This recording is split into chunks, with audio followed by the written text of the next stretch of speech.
heroes. Hold on. Fucking buttons. All right, go ahead. You probably got that, but oh boy. You sure? I love you, Ben.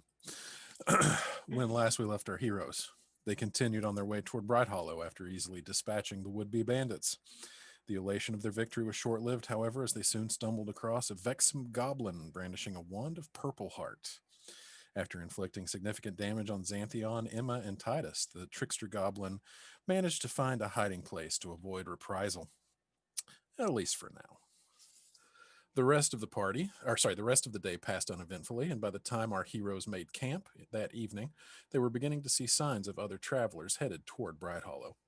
A pleasant campfire conversation was ruined as Xanthion's tattoo flared, and he heard the voice of his mentor, Leaf, warn that danger was imminent. The warning arrived just in time as a strange alien form began to solidify out of thin air as the full moon rose behind it. Xanthion immediately recognized the creature as the aberrant hitchman of Lord Maloff he had seen during his jaunt to the Feywild. The abomination dropped Xanthion after absorbing a small arsenal of magic from Felix, then took a chunk out of Morlo before finally being felled by the Tortle's walking axe. The creatures remained scattered to a pile of scorpions. The voice of Leaf returned to Xanthion, carrying a dire warning that Maloff had finally declared war in the Feywild, not upon the Summer Queen, but rather upon the Queen of Air and Darkness, in a bid to claim the Gloaming Court as his own. With the party in an uproar over the excitement, tempers flared yet again amongst our heroes, but, for once, it did not last long, as cooler heads soon prevailed, and before long conversation fell to joking about the desirability of Petra's tail. Xanthion, after shouldering the burden of the entire night's watch, finally relented to Jasper Kuhn's insistence that he get some sleep in the back of the wagon as they closed out the last leg of their journey. It is just past midday on this bright, vibrant spring morning as the wagon rounds a hill, and before you stands the village of Bright Hollow.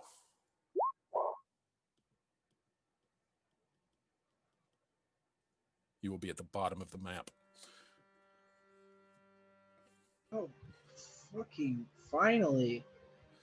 A welcome sight, despite the fact that the village, at first glance, appears to be deserted. After a confused moment, a female high elf dressed in a plain, flowing robe emerges from what seems to be a gatehouse to your right and calls out a greeting. Jasper Kuhn, by the light of his cloak, it is good to see your face again. Her eyes fall on the unladen cart Jasper is driving and go wide in panic. The elderly wagon master nods warmly and says, Ninier, you're a sight for sore eyes. Don't mind the wagon, all our goods are in the little girl's knapsack, and the rest will be trailing behind an hour or two. The elven woman looks to Emma, and anyone with a passive arcana of 11 or higher immediately notices her casting Detect Magic. Jasper looks back at you and says, well, good job, everyone. We have made it. Now just wait for the rest of the wagons to arrive behind us, and we'll settle up your pay. All right, where's the tavern? Old City's going to be a tavern here in about a day and a half. Day and a half? That's a day and a half too late. Where's the tavern now? And the elf, after finishing drawing the arcane symbols in the air with her fingers and muttering the incantation for Detect Magic, she looks sidelong at you, Emma, just kind of looks over at your knapsack and nods appreciably, then turns to you and says, I am certain that we can find you a beverage, good sir. In fact, yes, of course, let me go and fetch. I'll be right back. Jasper, show your accompaniment where they might find respite. I shall return. Pleasure to meet you all. I am Ninier Elsinane. I am one of the keepers of Bright Hollow, and I am at your disposal. Thank you for your service in this endeavor. I will be with you shortly. And she turns and scurries away up the lane and into the village of Bright Hollow proper. Shannon, can you tip her name over in the chat, please? Yep, absolutely. Thank you, sir. Emma, is the music still ended? No, the music's back. Okay, all right, cool. There you go. It is in the chat. God bless you. Okay. And Jasper just kind of stretches out on on the back of on the bench of the cart and says, "All right, well, I also could use a drink. So what do you say? Let's go." And he snaps the reins.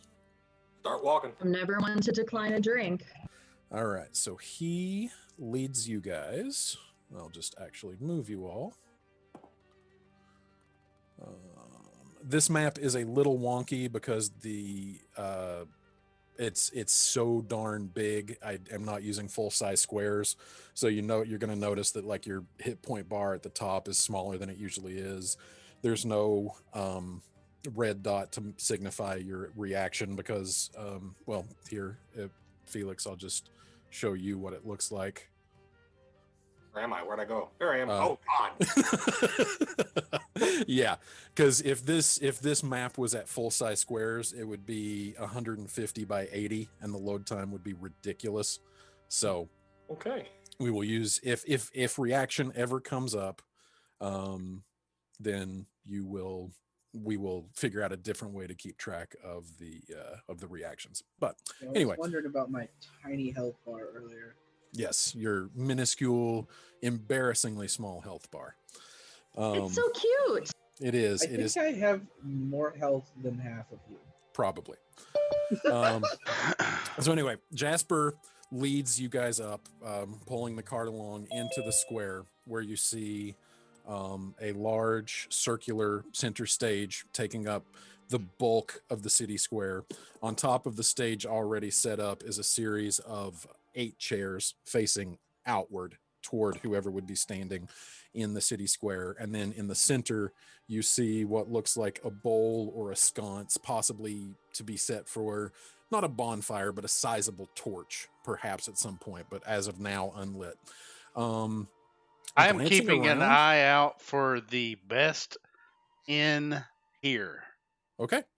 Tell you what, roll me a perception check, please.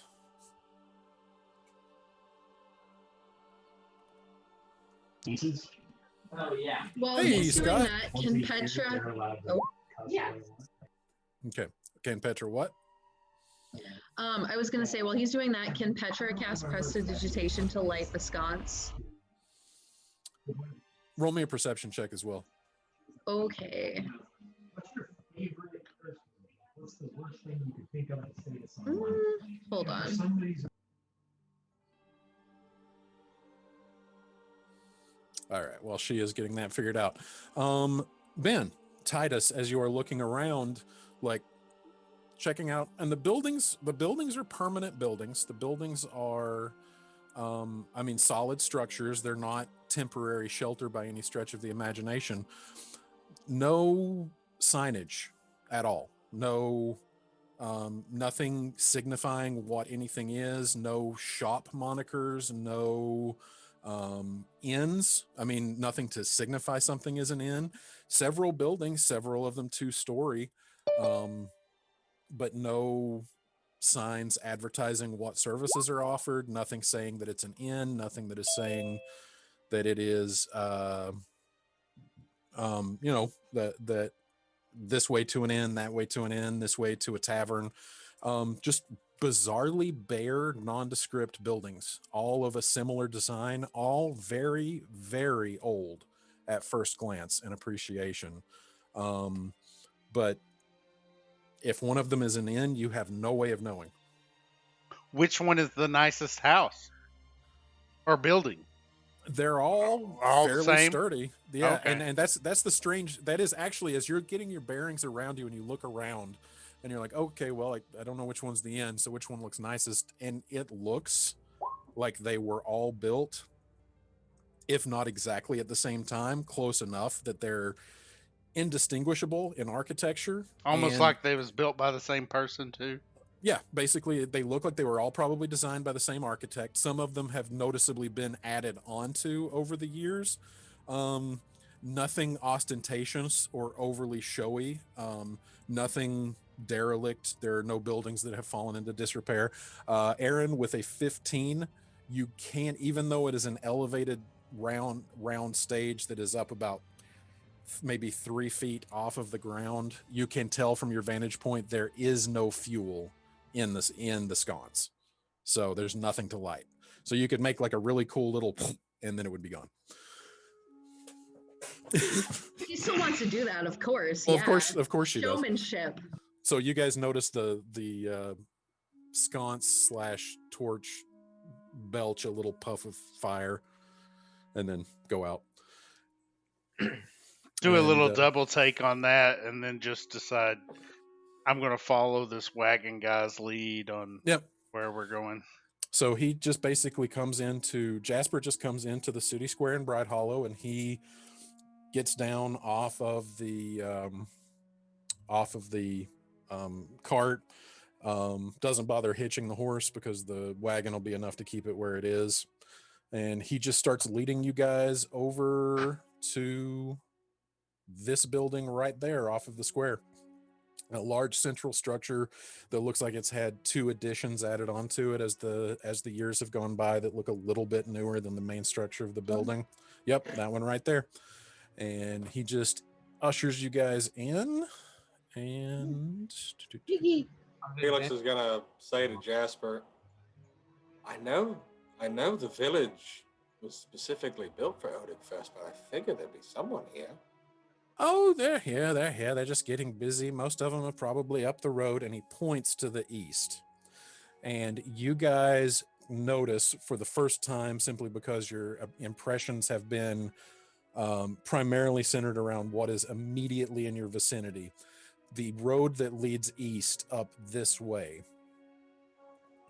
and heads that way. Once it heads out of town to the east through these trees on the far eastern right side of the map, goes up a small hill, and on top of that hill, what looks like a manor house, a large country manor with a wall running around it, and the east road leading through an iron gate, which is currently closed, up to the cul-de-sac, or not the cul-de-sac, what is it called? The thing that, like, it's basically a drive that will go through and then curve back out the other way. I can't, roundabout.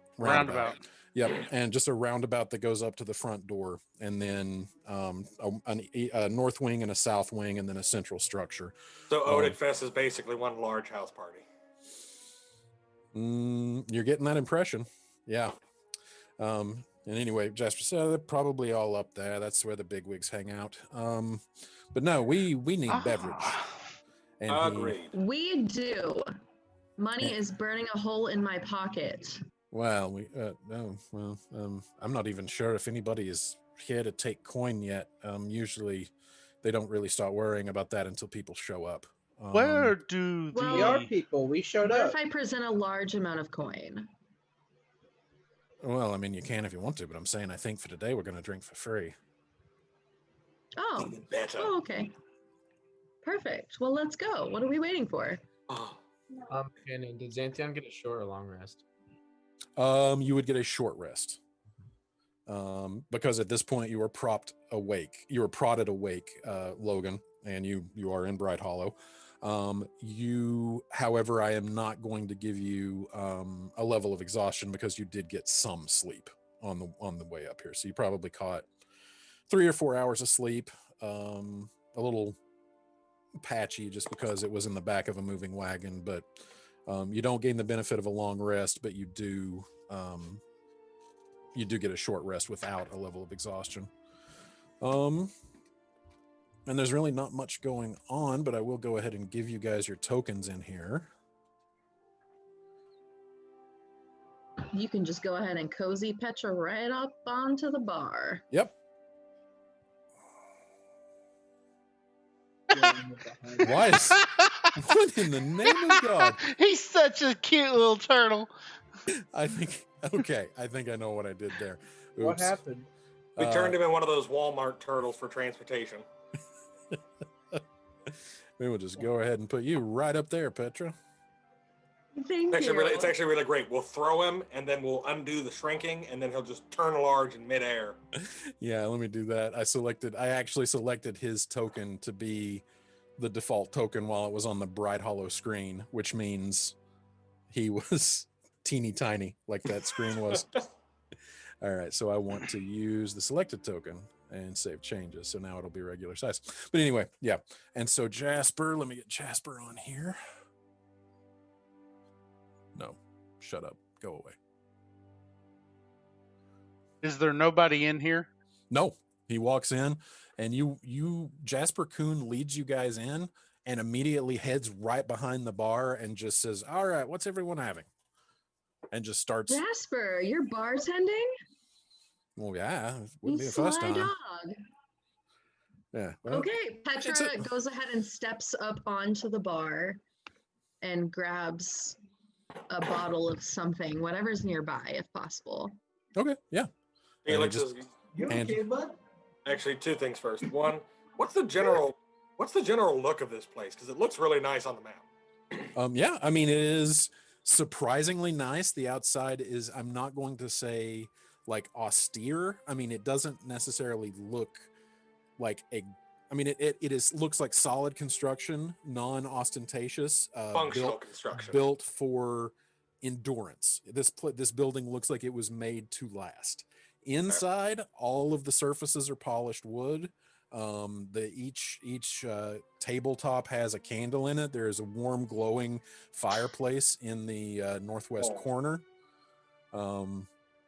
Yeah, a nice place. I mean, you would say probably on par with some of the establishments that you used to frequent in Sorvel when you were training with the Conclave. Felix will whisper under his breath,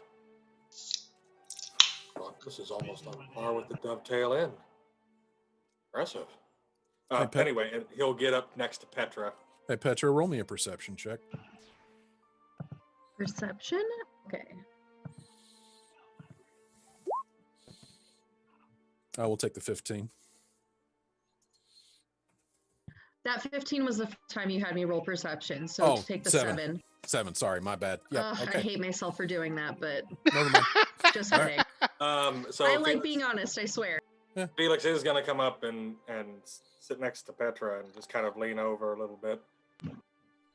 Probably stay more than 30 feet away from Emma, if you get my drift. What? No, explain it and louder in detail. Jasper, can I get some wine, please? And he just boom, puts a bottle right in front of you. God bless you. God's bless you. Felix starts taking pictures.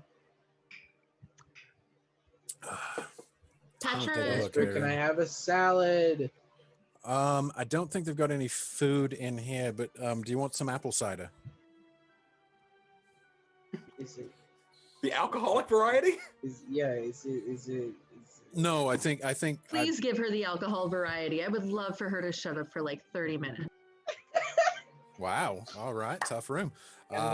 No, they mill it them. They press it themselves here. I think this is, and he's looking down at a barrel, like a cask that's underneath. And he's like, no, this is just mulled cider. It's not hard cider. You want one? Sure. And then he puts a tankard of mulled apple cider out for you. I'm gonna tune my Just take the sip. lute. Okay. So you guys watch as Titus, sitting at the table by himself, swings his lute around and starts tuning it up. Petra, Imagine having an instrument you have to God damn it. tune. Petra wants to stand up on the bar and grab her bottle and face everybody. And as she pivot turns, I want her tail to whip Jasper in the face, you know, Mhm. kind of not violently, just kind of like just a little whoosh past his Just like face, how, you know? like how when a cat's Lightly on your brush. chest and they just Yeah, turn they put around. their butt, Yeah. and their tail just kind of like, yeah, it's kind of like a little fuck you, but not really, just kind of like a little hee hee. Yep. Anyway, sorry. She's going to raise her bottle and say, I am proud to be part of this crew, and even though I'm not a fan of war, and I may have overreacted when I heard there was talk of war and whatnot, I will gladly choose war with you over roaming the world and doing selfish things by myself. So cheers, assholes. Felix raises his bottle up. Jasper raises. And then raises her own. Does Petra like apple take the cider. bottle or does she leave it hanging? No, she just Tinks, she probably accidentally hits the whatever sconce is on the wall, like up on the ceiling or whatever, accidentally, and just cheers as the chandelier or whatever. Oh God, the end's on fire! The end's on fire! Shit, shit, shit, shit! We lit the inn on fire before the party even started. Burn, just a toast, I motherfucker! swear. Burn. This has all been a terrible mistake. I'm an agent of chaos. Ah. I can't help it. Yes, that you are. Chug-a-lug, chug-a-lug. All right. So yeah, you guys are just Petra gets chilling off the out, having bar. some drinks. Yeah, Petra gets off the bar and sits back down on her stool. Well said. Well said, Petra. Xanthion wants to ask Jasper if he knows of anyone who knows the sending spell.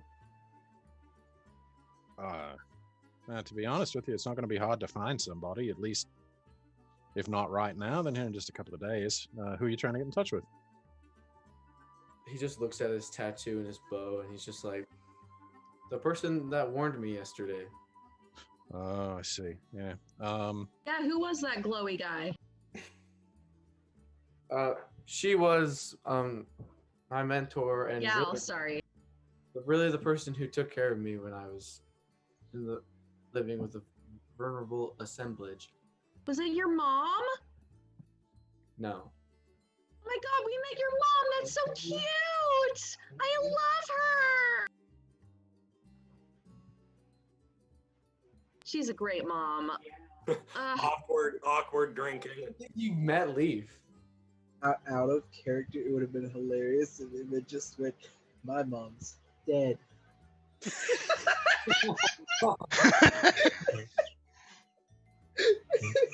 And then Felix looks over to you and goes, I wish mine was too. Oh, wow. This got- Okay. This got You real. won't- This got real quick. Yeah, it did, real quick. I don't know if you've drank enough to get that deep yet. Wow. Morbid. But all of that being out of character. Did they? I don't think they've met Leaf. No, they have not met. Nobody else in the party has met Leaf. Yeah, nobody's met Leaf. Xanthion just fully like walks out and goes to that manor Jasper's talking about. Say what now? Xanthion's gonna go to that place where all the important people are, down the road. Okay. Do we notice him leaving? Well, Oh, He's Okay. not being quiet about it. He's made it very prominent that he's going to find someone. yeah. So basically, Xanthion gets up and starts walking from the northeast corner of the room toward the door. You guys notice him heading for the door simultaneously from the main entrance on the southern wall. You guys notice 4 elves step into the room. Oh, pretty. Let's see here. Can I just Petra involuntarily says that. In the can lead I just is point out how appropriate this derpy music is? Oh yeah. I take pride in curating my playlists, dude. Okay, so amongst them and in the lead is the woman Ninier, who Jasper had spoken with. Also with her is a pale elf with blonde hair that is so blonde it is almost white. A female elf with dark, ruddy, kind of red, kind of brown, not really quite sure what color it would be when it was washed, tied back in a ponytail, wearing green leathers. And then in the rear, another elf with the darker complexion. Hold on just one second. Shannon just had to use the word ruddy after last time.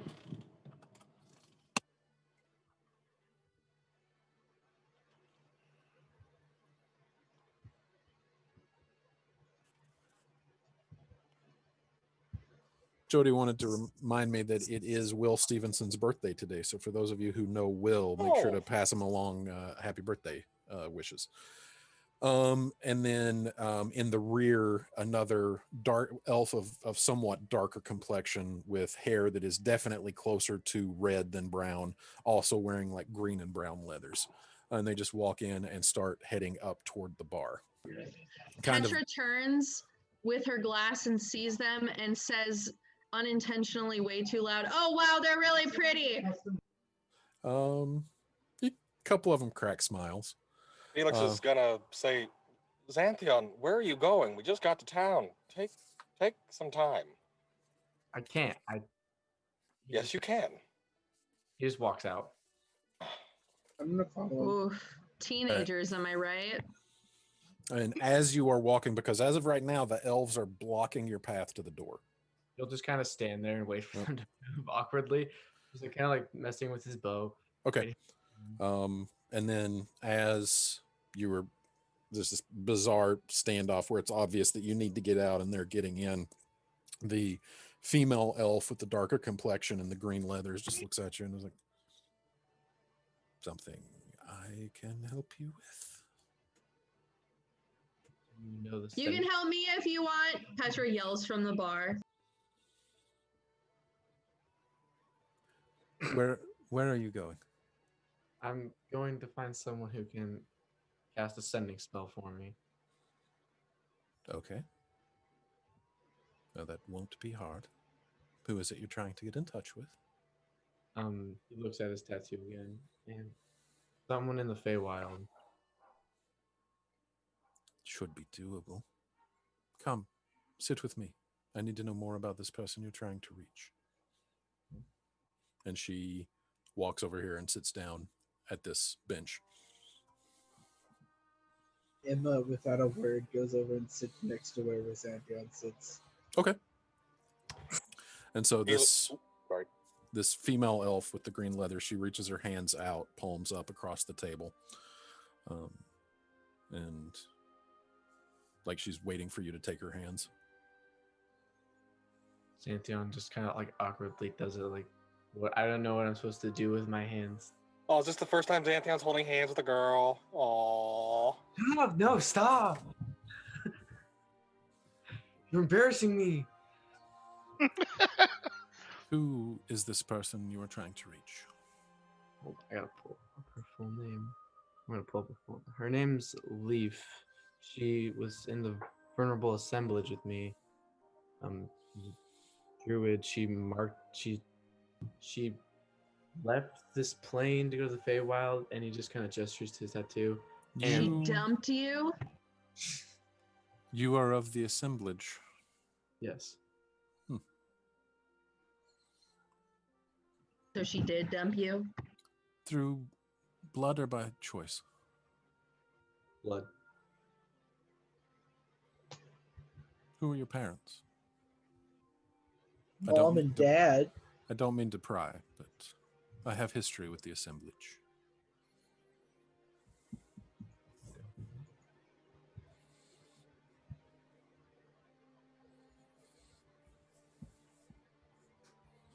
If my screens will load.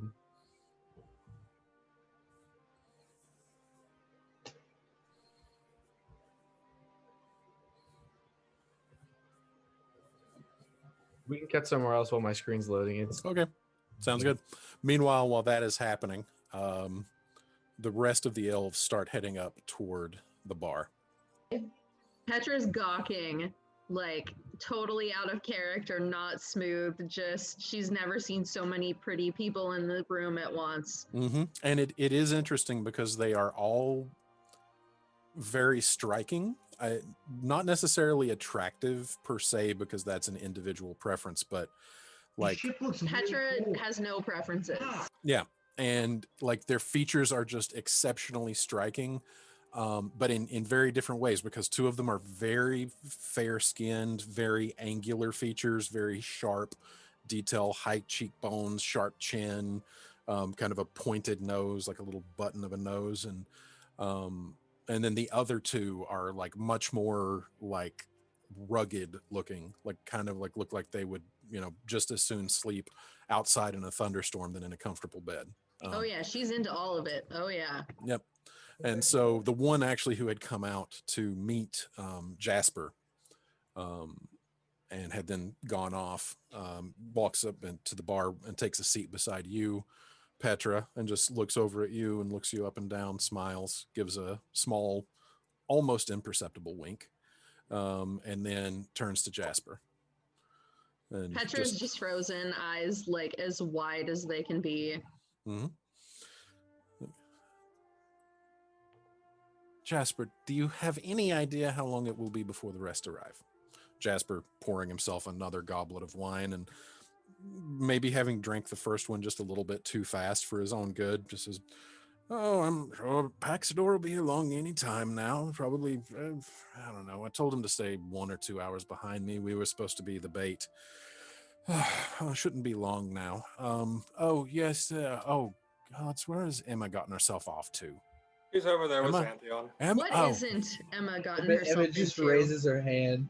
Oh, and you see this tiny little hand come up from the corner, the southeast corner of the room. And Jasper just says, everything that was on our wagon, which includes most of the Aquavita, is in her knapsack.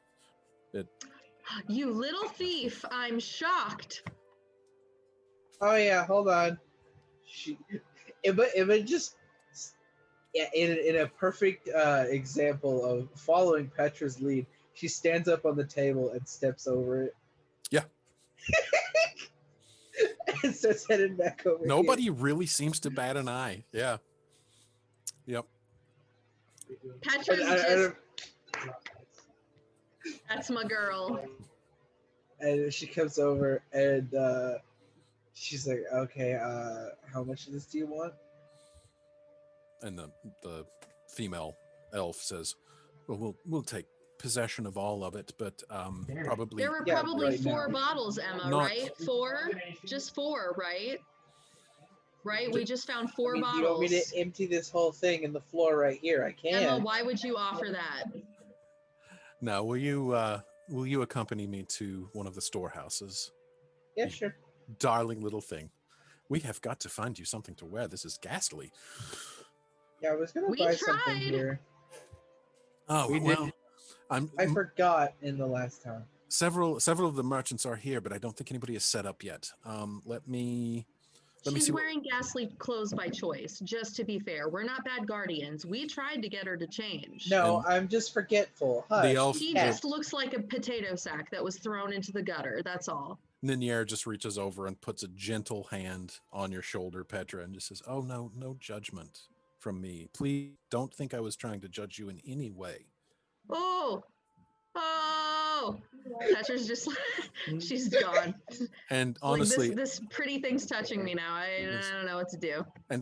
pardon, where are my manners? It is an honor to have one of the Tabaxi folk among us here in Bright Hollow. It has been many, many years since I have seen one of your kin, and it is an honor to be in your presence. Does Felix You- hear her say that? Yeah, you're just the other side, aren't you?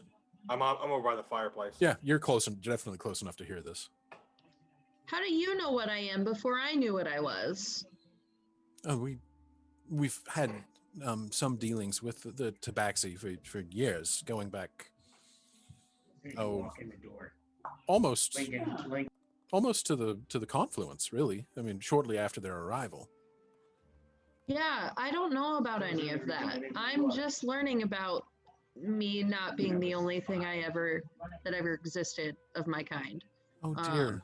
I just met the first other one that looks like me. He's way more boring than I am, and I did not like him.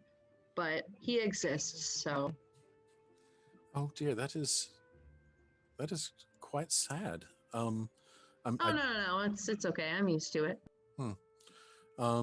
Yes, if there's anything I or any of the other keepers can do to help you out, any questions you have, or I'm sure a Tabaxi would have no problem fetching at least a brief audience with one of the custodians. Just let me know. I am at your service. Wow, thank you. What an honor.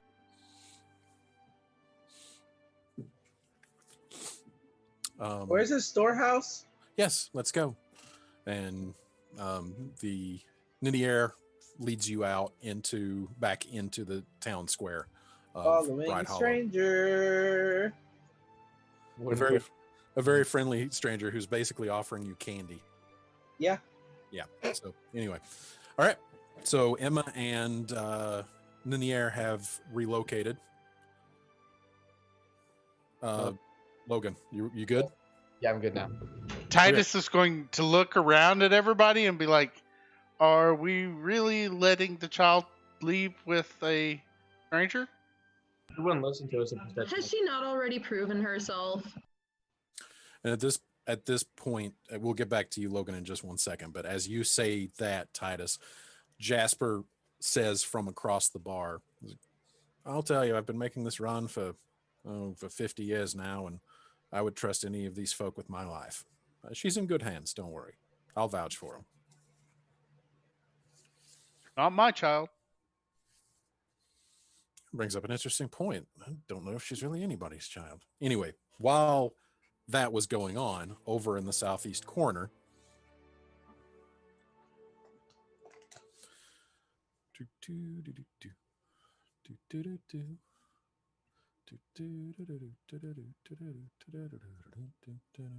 Phenomena.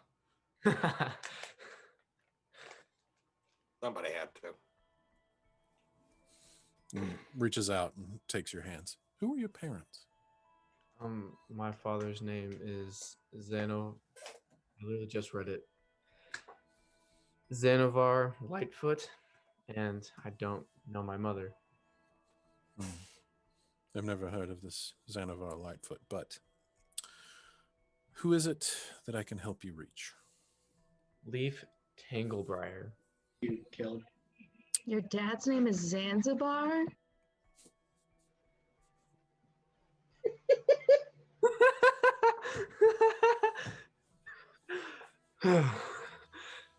It's just her to get every family member's name wrong. Do you have a likeness of this leaf?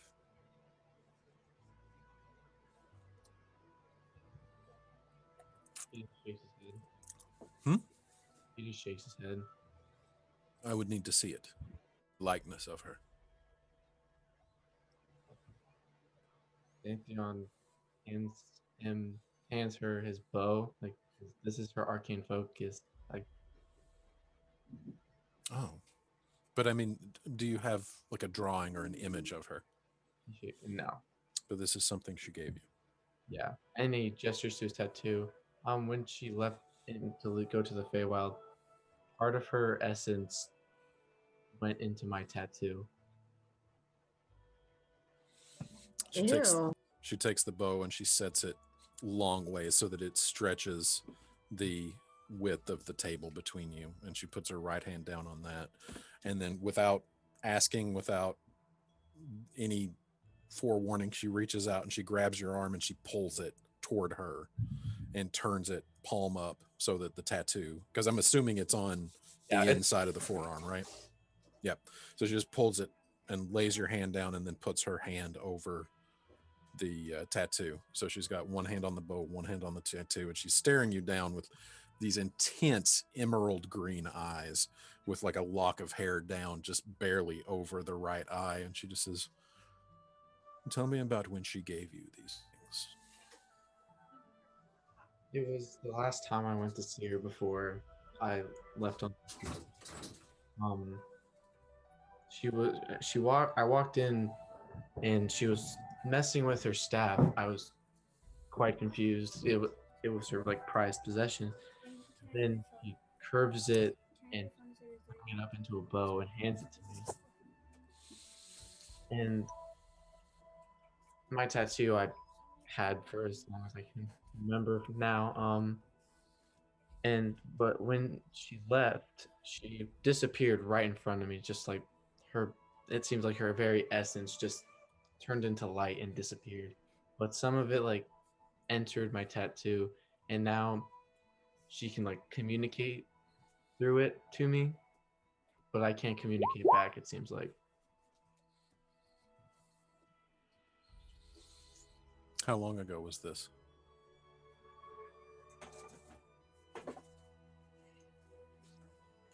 How long would it have taken Xantheon to travel from the assemblage?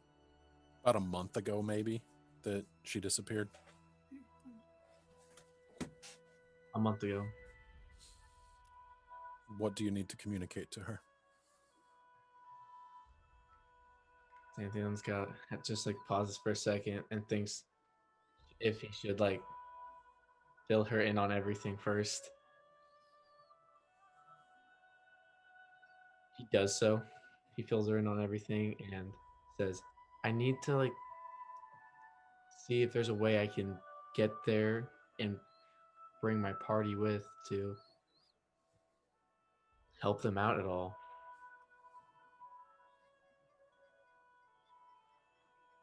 She closes her eyes and bows her head.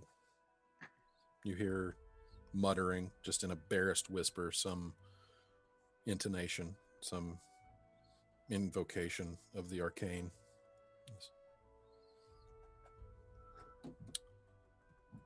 And this is me, DM, talking. Tanglebriar is her last name? Inglebriar. Leaf Tanglebriar. Your apprentice seeks your guidance from the Prime. Is there a way for him to bring his party to you? Do you need him?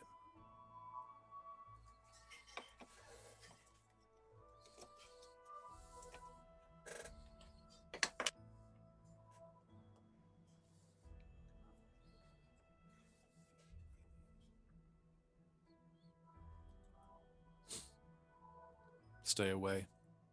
Keep the child safe. Do not come here. Danger. I am well. I love you very much. Be safe.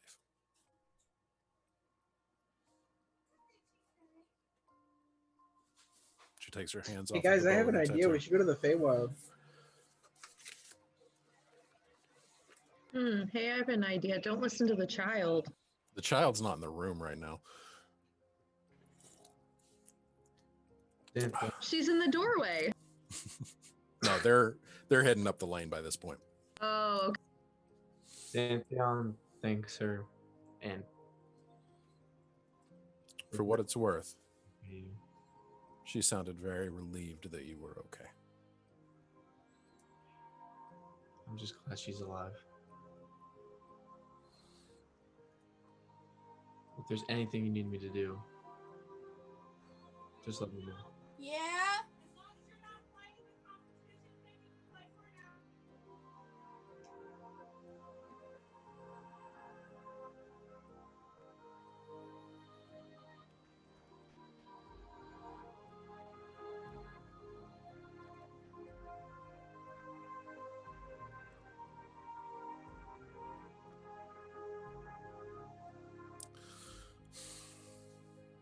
Sometimes where we need to be and where we want to be are two very different places.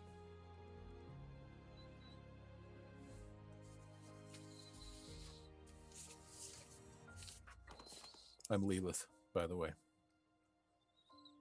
Xanthion, Pleasure to meet you.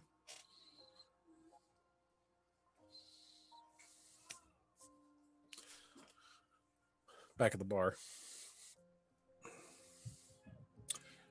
the fairer skinned of the two elves just raises his hand. A goblet of red wine, if you would, please, Jasper. Jasper pours a goblet, hands it to him. Says, there you go, Ryan Mayer. Takes it. Quite an eclectic group you've brought to Bright Hollow this year. They're good people, I can tell you that. They fought admirably. Very well. As soon as the rest of the party comes, we will square away. Bring them to the main storehouse. I will. Takes the wine. He and the darker skinned elf turn and look around at everyone. I am Ryan Miriel Sinane, one of the keepers of Bright Hollow. You have done us, this town, and the Bardic College a great service. Your debt will be paid in full. Jasper speaks highly of you. I don't know if you're looking for further employment, but we are always in need of security during the fest. Anyone interested in making some coin, come and see me later. Those of you who just are here for a good time, feel free to stay. Quite a party. If you need anything, Some of us are here for both. well, we're glad to have you.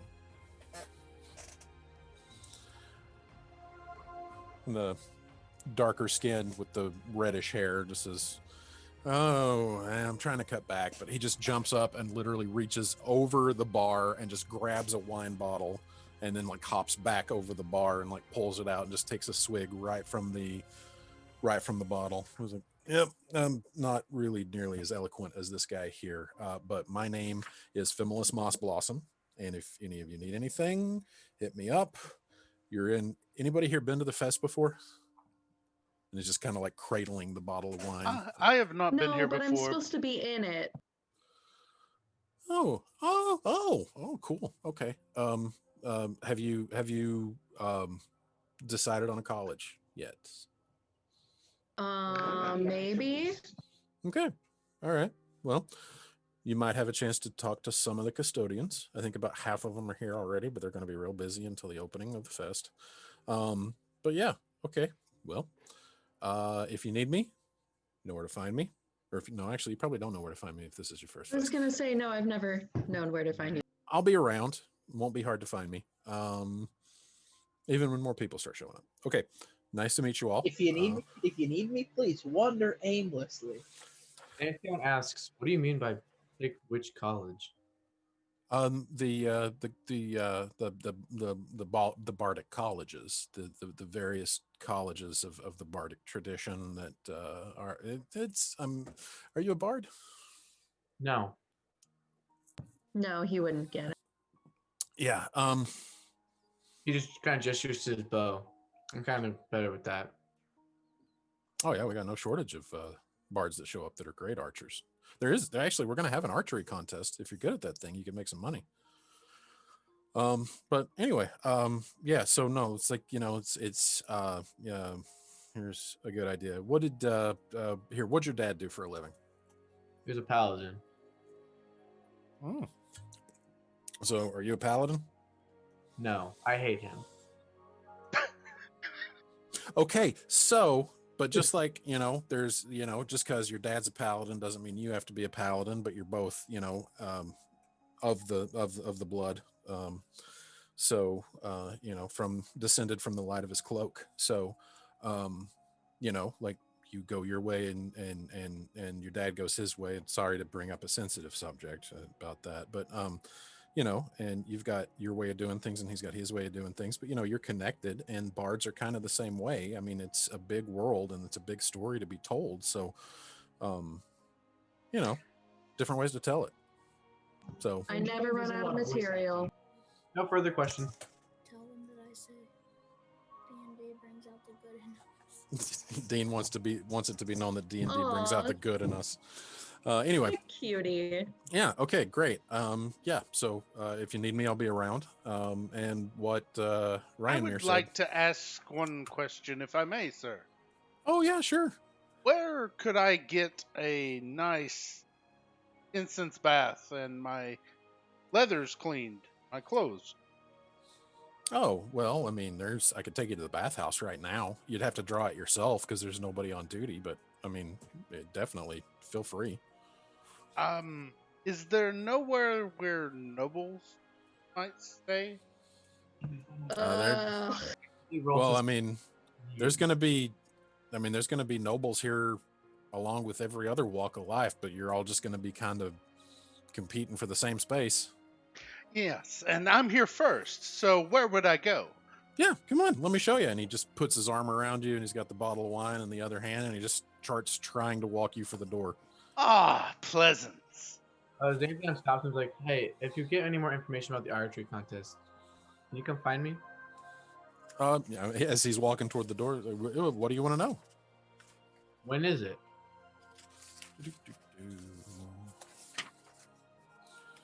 All right, so the fest starts tomorrow. And then let's see here. So the archery contest is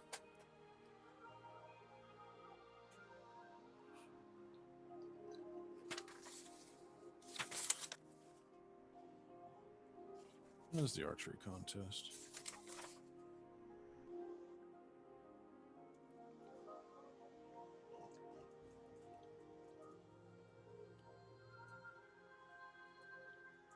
Okay. Problem. Sorry. So okay. So tomorrow's Friday. So the fest starts tomorrow. The archery contest is Monday. It's the day before closing. Thank you. Yeah, no problem. If you want to sign up, just let me or Ryan Mir or Ninier or you met Lilith. Just let any of us know, or any of the. Well, you're not going to really see the custodians that much. Yeah, just let us know. Just let us know. Okay. And Ryan Mir just kind of rolls his eyes. The lighter-skinned, fair-haired elf just walking beside of him, not in a derisive way, but just in a why do I have to put up with this guy sort of way, like old friends. And start walking Titus toward the door. Okay, someone else stop him. Not stopping. Can't make me. Okay. What do you guys want to do? Anthony's just going to contemplate at the fire. Okay. Petra? No, Petra might be gone. Christian, Felix doing anything? He's just sitting there looking at the fire at the moment. He's actually gonna go up to the bar. Okay. Jasper. Yeah. I have a few questions that I would like to ask you in private, if that's all right.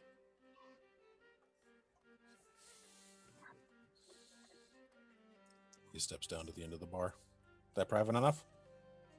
So, Can Petra hear from there? Yeah, you're 15 feet away. Oh, okay. I mean, if you want to go somewhere like actually private, we can, but oh, by the way, these guys are not there. Sorry. They have walked out with Titus. Actually, yes, let's go somewhere more private. Just a couple of oddball questions that I just want to get squared away with you real quick. More secrets. Always. I'm Alright. hurt. He tucks himself into the corner over here so that you guys have a little bit more privacy. Do you follow? Sure. Oh, yeah. Okay, I say. cool. Well, so we'll be paid today, correct? Yeah. Paxidor should be showing up probably within a couple of hours. Guard presence around here. What's it like? Like the security for the fest? I mean, like, guards corps. None. Perfect. Well, remember the 4 gentlemen that helped the rest of the caravan? Yeah, the ones So- that I let Paxidor know were coming this morning. Yes. Yeah. They seemed earnest enough. Do you think that they could help with security? I mean, if they're up for it, I'm sure. Don't really just- turn away many from the fest. I just didn't know if anyone here would have a grudge against them, specifically that you would know of. I mean, because they tried to hijack the goods? They kind of sounded like they'd been at it for a while, so I didn't know if they've sort of soured their reputation here or not. Well, I mean, if they're any good at what they do, nobody's going to know them on sight. I mean, somebody picks a fight with them, that's on them. But the wrong people. Another question. Where might I be able to get a sword? Just a regular old, nothing too shabby. I mean, there's going to be all kinds of merchants. Well, I mean, I don't intend to keep it. I just need it for a little something. Yeah, I mean, if they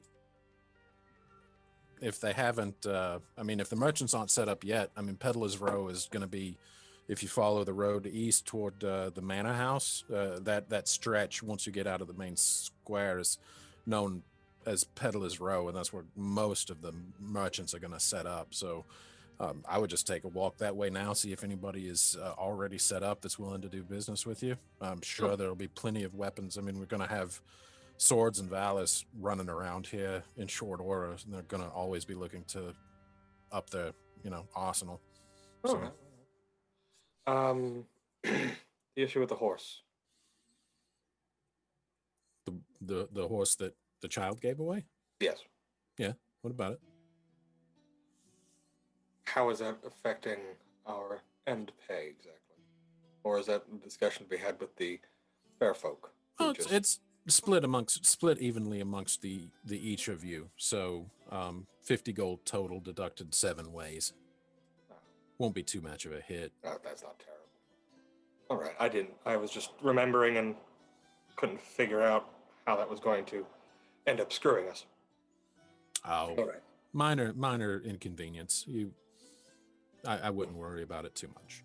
That I'm, big hill off to the southwest. Mhm. Is that just a hill? Is it used for anything? A lot of the times they'll pack onto that for people to watch the archery contest. It's nothing. No events take place on it. Oh, so if I remember correctly, that takes place the second to last day. Correct. Right. Yeah, that'll be on So, Monday. It'll be Yeah. fairly empty. Oh, I don't know if it'll be fairly empty. I mean, this place is going to be crawling with people in less than 24 hours, but I mean, you'll find a spot there. Well, I I- mean, just for right now. I want a place. Oh, to, for right now, yeah, it's going to Yeah. be bad bones. I mean, what you see is what you get until the people start showing up. We'll have some Right. come in tonight, I'm sure, but the rest won't show up until tomorrow. Some will straggle in through the entire duration of the fest. So, are the peddlers set up right now, or is that something to wait for? I would imagine most of them have to be here. If they're set up yet or not, I couldn't say, but it's worth taking a walk. I mean, it's less than half a mile. All right. Thank you, Jasper. Appreciate it. Oh, Can I anytime. snag another bottle for the road, please? I'm not watching. Knock yourself out. Not go that far. In the meantime, can Petra be stealing bottles while they're talking? Yeah, Felix, you start walking toward the bar, and Petra has like 3 bottles shoved in her belt, like She's one in her ass up back on the pocket, bar. Yeah. like 3 down, like basically like a Madonna bra sticking out from under her. she's just not even like, trying to hide vest. it from this point. Oh yeah, no, Hey, it's Petra, could you toss me a bottle of red, please? Yeah, I think I have one in my left boob. Hold on. All right, thank you. Just one though, just one. in order. Emma, Ninier leads you out back into the city square. While they're walking, can Emma say, "Oh, if you're wondering why we lost a horse, that's because Jasper's bad at picking campsites." I'm sorry, I didn't hear the last of that. What'd you say? That would be because Jasper is bad at picking campsites. Jasper's questionable at a lot of things, but we do love him. There was a manticore. Oh my goodness. Did you lose anyone? No, I gave it a couple rocks and the horse, and it went away. Smooth negotiation for a child so young. And she's just walking. Thanks. She's got a staff that she just keeps uses as a walking stick. Yeah, she's going alongside of you. She leads you from this building that you guys had been in. And you will be walking all the way to this building back here. And it's a big map, so if you didn't see that last ping, but you're going to be going from here back to here. Hold on. Okay. From here to here? Yep, that's correct. Okay. Let me just mark that real quick. But yeah, so, and as you're walking, she's looking you over and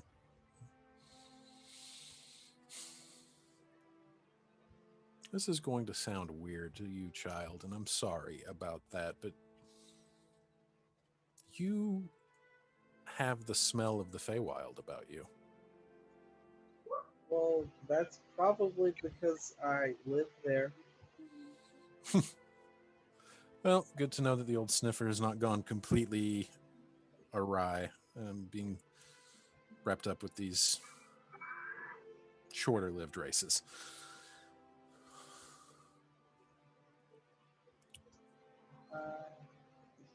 As though to a human.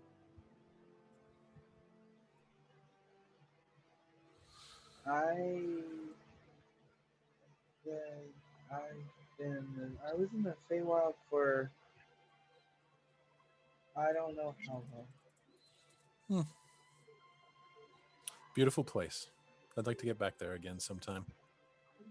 Scary too. Oh, everything beautiful is scary. Yeah. So, tell me, how did you fall in with these people?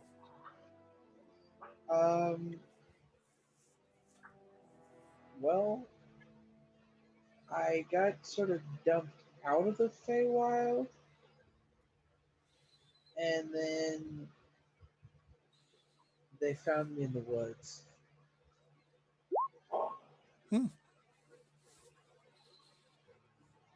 And it's been a wild ride. It's been a time. No, you're not very nice to me earlier. Be nicer to Pep. Be nice. Yeah, you need to be nice all the time to Pep. Be nice now. Okay, well, it's not going to work. I'm being nice. Okay. Make that message. No. Oh.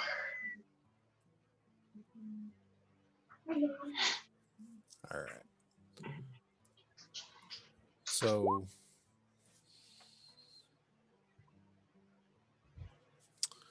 we've got to find you something else to wear. Yeah, when do the merchants usually set up? Oh, I would say probably Peddler's Row is ready to go right now. They'll probably be eager to start making coin. Most of their clientele won't start arriving until later tonight and tomorrow. I'd like to get some clothes, a good bath, and maybe a haircut. Oh, I can show you to the bathhouse if you want. Yeah, right after we get the Yep. the supplies in the And so actually storehouse. about at this point, you guys arrive at the main storehouse. And it just basically is a big barn-like structure with a couple of additions on either side. And she just pulls open a big set of double doors and walks in. And you can see foodstuffs and treated preserved meat and various bottles of other things and just a general mishmash of goods. And she just And this says, is gonna go over to a sort of open, out of the way spot. Not turn the bag inside out, but like open it up wide and turn it upside down, and just like put it on the ground. Whoop! Yeah. Barrel. nice. So you guys unload the bag of holding down to just the materials that you usually keep in it.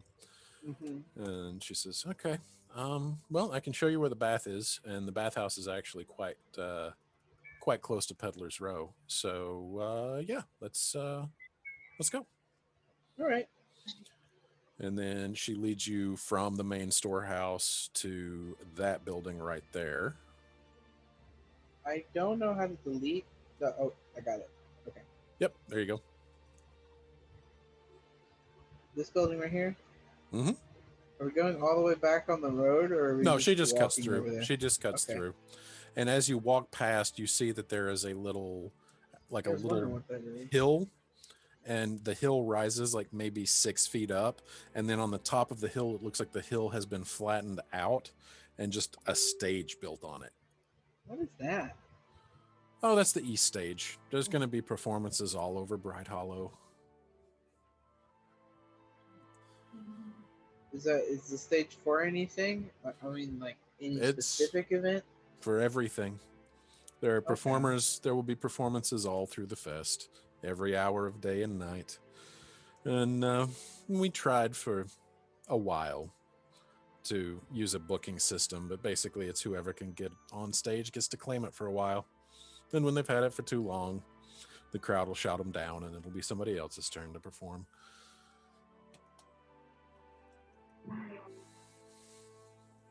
I can see Emma managing to get a hold of a stage, and then she just keeps it for like 8 hours. Yep. And then she leads you to this building, which is just the same kind of barn structure with additions that the storehouse was. But then when you walk in, it is just in one large open space with then two smaller open spaces opening up in the east and the west ends of the building, where more room has been added just for this purpose. Just tub, just tubs of water, no privacy. Little tiny shelf built into the side of each tub to stack your belongings so that it stays right there with you as you're bathing.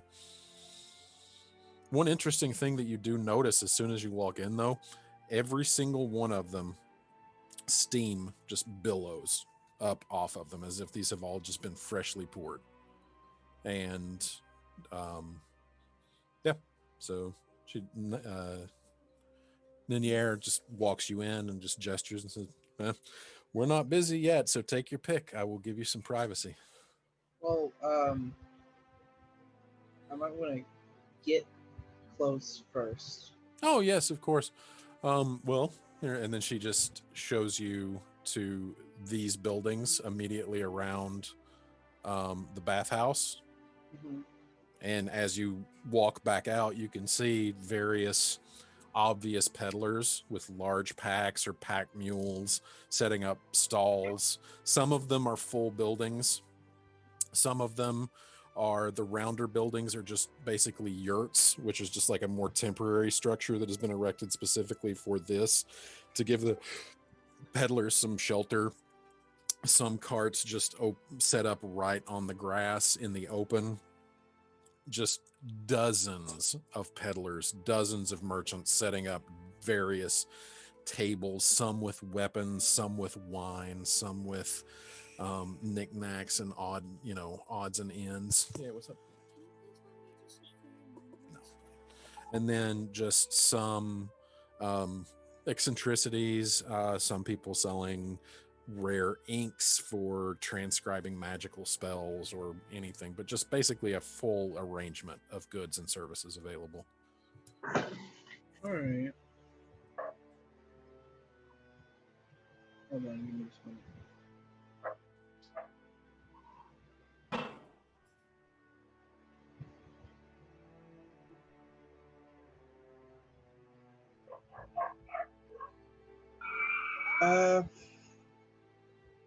For the sake of brevity, I'm just gonna say, Emma buys clothes. And definitely easy to do. Whatever quality of Probably clothes. something like traveler's clothes or something around there. Yep. And you can just mark off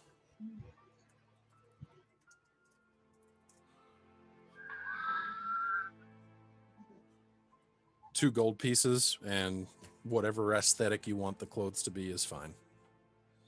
All And right. then Emma Yeah, is I'm just probably gonna draw it later. Yep, no problem. And then Emma has a bath. Yeah. All right, cool. Titus is escorted out of the drinking hall by Ryanmere and Fimulus.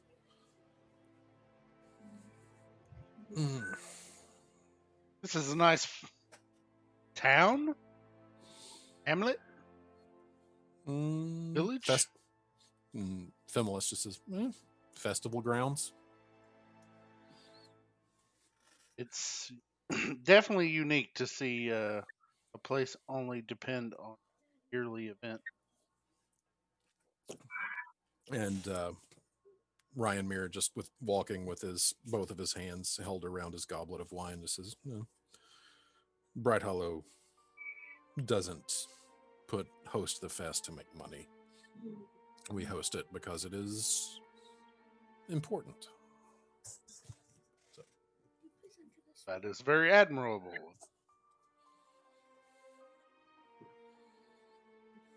So, is there an agenda? Is it printed out somewhere? Yes and no. But what would you like to know? What events I might want to partake in? What are your interests? I dabble a little in the arcane. Dabble a little in the lute, some poetry. Do you perform? I've been known to perform. It's not something I invest solely in. Performances will be welcome. The arcane, of course, will also be welcome. Can I point out the fact that basically he said, "What are your interests?" and he basically just said, "Yeah."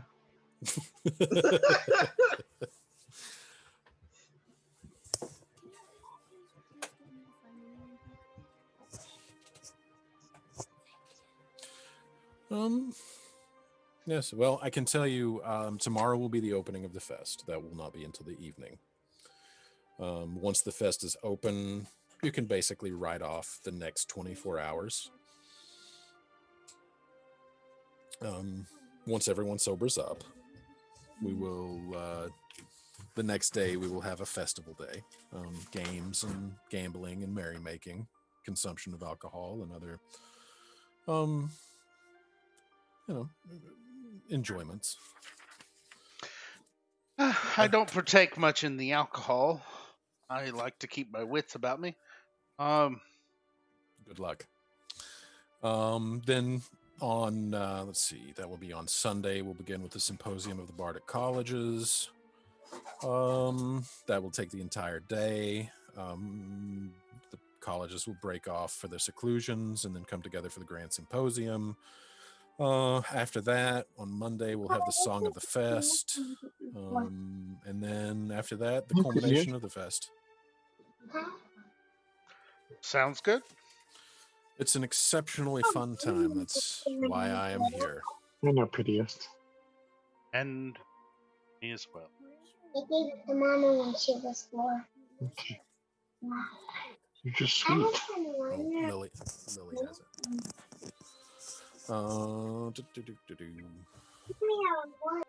And then he leads you to the bath hall, unless there is anything else you want to discuss, Ben.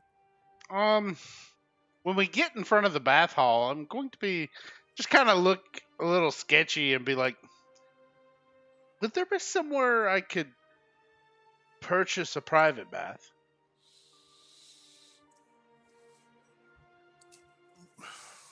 Well, and then Thimulus says, well, I mean, what would a private bath be worth to you?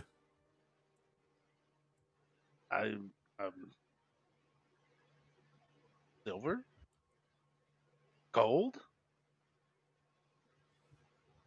I mean, platinum. I would like to have a private room, a place to where I could get my clothing washed, my leathers cleaned, and I will pay. Man, I think you're really going to hate the fest. But for a gold, I'll let you use my bathtub. Well, here. I'm rummaging my... All right, come on. I'll take you to my gatehouse. Thank you, sir. And Thimulus leads you off. If you go to the far western left side of the map, that is his gatehouse right there. Okay. Okay. As we're walking, I'm going to be like, is there anyone I could pay to clean my clothing? And you know, I'm just going to be real honest with you. Yeah, I'm sure there probably would be, but then there's the question of like, do you actually trust that you're ever going to see those clothes again once you hand them over? I understand. I mean, you're a spellcaster, right? Yes, but there is something to say about having them hand washed. I prefer that, but I guess I could steer myself into using the arcane if I must. Just seems that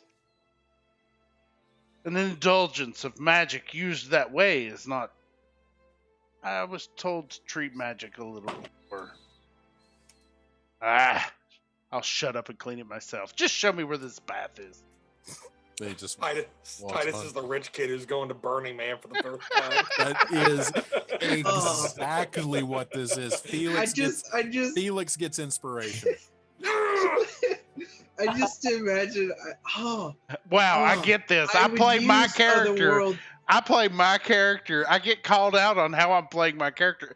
They get the inspiration point. Actually, no, you're playing a rich kid great. Titus gets inspiration too. while I'm thinking about it.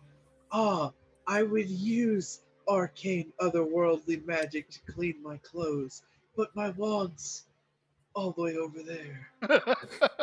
I was told to use magic more respectfully. All the while, Petra's like flinging prestidigitation, and Felix is like lighting a pipe with magic. Just like Petra within 3 minutes of arriving in town used magic to make a torch fart, basically. I'm pretty sure she used magic to just dirty someone's pants just because she got pissed at him too.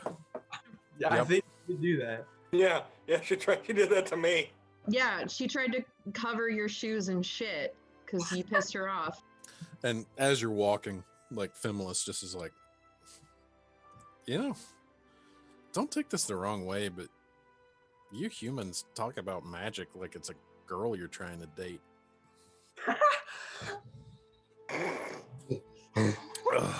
Yes, us humans tend to like women. Magic. I guess. That's not really what I was going for, but okay. And he walks you into his this little gatehouse, which is a misnomer because there are no gates. All roads leading into Bright Hollow are open, but it's just like this little one-room abode, like a quaint little table over here next to a wood-burning stove. Then over in this corner there is a bathtub, and then over in this corner there's a bed, and then over in this corner there's a desk. And he just says, bath is drawn, just knock yourself out. And you look over, and the bathtub in the northeast corner of the room just has a steady column of steam rising off of it. So Hey, no, if weird. it's too hot, you can always use magic to cool it down. Guys, when we did the whole do we remember what gold was given out after you all found me? Because you gave me a bunch of gold and it didn't roll over onto how much I had on my character. Wasn't it like 170 gold? Yeah, you would have got the lion's share. Yeah, I think it was 170. Actually, now that you mention it, I think that's right. Yeah, you were 170. Petra and Emma were 160. The rest of us were 150. All right. Yeah, so just add 170. Well, I added 169. Nice. Yeah. All right. And Fimulus takes the gold and just shoves it down with one finger into his breast pocket, and is just like, knock yourself out. Towels are in the cupboard. I'm going to just stand there without moving, looking at him like, Oh no, he turns and leaves. oh, okay. After he leaves, I'm going to check the windows and the door. Make sure the door's shut, cover the windows, undress, and get comfortable Mm-hmm. and bathe. Okay. So I just want to make sure that I have that right. You're going to the window, to the wall. Till the sweat drips down my. And Okay. I guess I heat do everything I need to get the water in the. Is the water run, or do I have to go to a well? The water, you walk over to the tub. The tub is filled to about 6 inches to the edge of the tub with warm, clean, steaming hot water. But okay. And yeah, so I wash. Okay, so Titus and Emma are having a bath. Petra is still back at the drinking hall, as is Morlo, as is Natari, as is Xanthion. Are you guys doing anything? No, sorry, Xanthion is with Felix. So it is Petra and Morlo and Natari at the drinking hall. Petra is drinking at the drinking hall. Cool. Okay, I will get back to you in just 1 second. Morlo, are you sticking at the drinking hall, just having a drink with Petra, or? Yes, exactly. Awesome. I will get back to you guys in just 1 second. And I just sent you a message on Facebook, Shanna. Thanks, dude. So Felix and Xanthion, you guys are heading to the Western Hill. I assume you mean this one? No, I'm headed to Peddler's Row. Oh, you're going to Peddler's Row. Okay, cool. All right, so you guys walk over to this area over here by where the bathhouse is, unaware that that is where Emma is also heading. And as I described to her, some of these buildings are actually like solid buildings. Some, the round ones, are just like temporary yurts that have been erected to give the peddlers some cover. Some of them are just out in the open, and there are dozens of merchants setting up, most of them already having set up, some of them in the some of them in the process. But yeah, they all seem like they wouldn't be too averse to the idea of making some money. So as we're walking up, sort of look over to Xanthion. It'll be fine. It'll be fine. He nods his head. What are you looking for? Well, a sword. He just pulls out one of his short swords. No, that's yours. What I bought was- what I bought was most The rate we've been going, I don't want to deprive you of something that could defend you. We seem to attract. Those don't tend to be very good when you're in close combat. But no, seriously. Take care of yourself. Relax a little bit, my friend. I'm not saying go Petra crazy, but have a drink or two. I'll let her. Have a good night's sleep. Trust me, because at some point I'm getting Petra crazy, and I need someone to carry my ass back to bed. Can we please just make going Petra a thing? Yes, go on, Petra. Oh my god, it's like Britta. We're using Petra's name as like a verb and an adverb. We're going Petra. So, yeah, Felix is going to look for anybody peddling weapons or armor. He's doesn't even require an investigation check. You stumble across 3 before you've taken 10 steps into Peddler's Row. Plenty selling swords, plenty selling various armaments, ranged weapons, basically any weapon in the book is available for purchase here. All right, I go and I try to find a longsword. Is there any particular design or any kind of whatever you're looking for?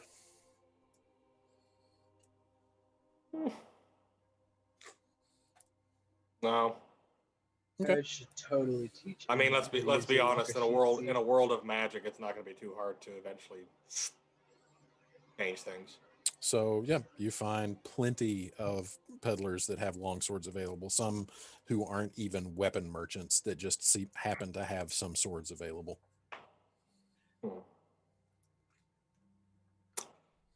Oh. Take a look. You know what? I'll actually go to the ones who aren't specifically weapon sellers selling weapons. Okay, so you go around for a little bit. Sorry, go ahead. No, sorry. I was just saying, take a look at their stock. Yeah. So you find a few. One that kind of catches your eye is actually a vintner, a wine merchant that is selling both skins and bottles of wine, but then also just randomly has like swords hung up on a makeshift wall behind him. Wine and weapons. I think I found a new logo for you. And he looks at you. He's kind of a scraggly looking dude with a long beard that's human, tied down, long beard, salt and pepper tied down into like a little knot at the end so that it's not completely unkempt. And he just scratches you and says, name a more classic combo. Alcohol and steel. I'm in the market for a longsword. Well, I've got some. Alcohol and sex. Well, I mean, actually, that's the trifecta right there. I mean, that's those 3 go together. Like, yeah. Anyway, moving on. He just says, "Oh yeah, I mean, I've definitely got them. 15 gold, standard pricing. I'm not going to try to price gouge." 15 gold? Wow. I was half expecting to give my left kidney. Oh no. They trust me. The keepers don't let us get away with much. We Ah. wouldn't be invited back next year, and being invited back next year is definitely worth it. So, So dependent upon customer review, I see. sure, we'll put it that way. Well, yes, I'll take one long sword. Sorry. 15, you said? 15 gold. Right. Yeah. He just turns around, looks him over, just like, 15 gold, looks- little man. Put that looks back shit over his in my shoulder at hand. you, and he's like, "Yeah, don't take this the wrong way. You look pretty well put together. Are you getting this for function or for form?" Do tell. Well, I mean, I got some real pretty ones that are crap, and I've got some real plain ones that'll actually get you through Oh a fight. no. Oh, you mean function or show? Oh, Yeah, function. yeah.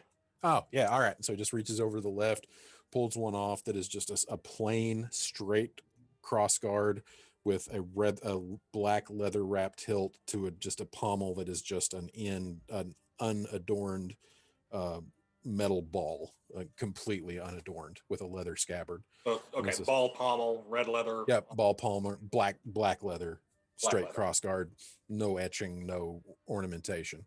So is So- Antheon still with me? Yeah. So he sort of takes it. He just hands it over to you. Yeah, he says, "Give it a shot." Perfectly functional longsword. Looks like it was made with acceptable steel. Nothing to write home about, but looks like it's, it'll get you through in a pinch. Excellent. Thank you very much. Scabbard and belt, I assume. Oh yeah. The 15 gold for the whole. Okay. So I adorn the sword and whatnot. Well, thank you. Anyone here sell armor as agreeably as you do? Oh, I mean, yeah. Well, you'll want to talk to somebody that's specifically selling that stuff. I mean, you're not going to find anything that would be custom made. All right.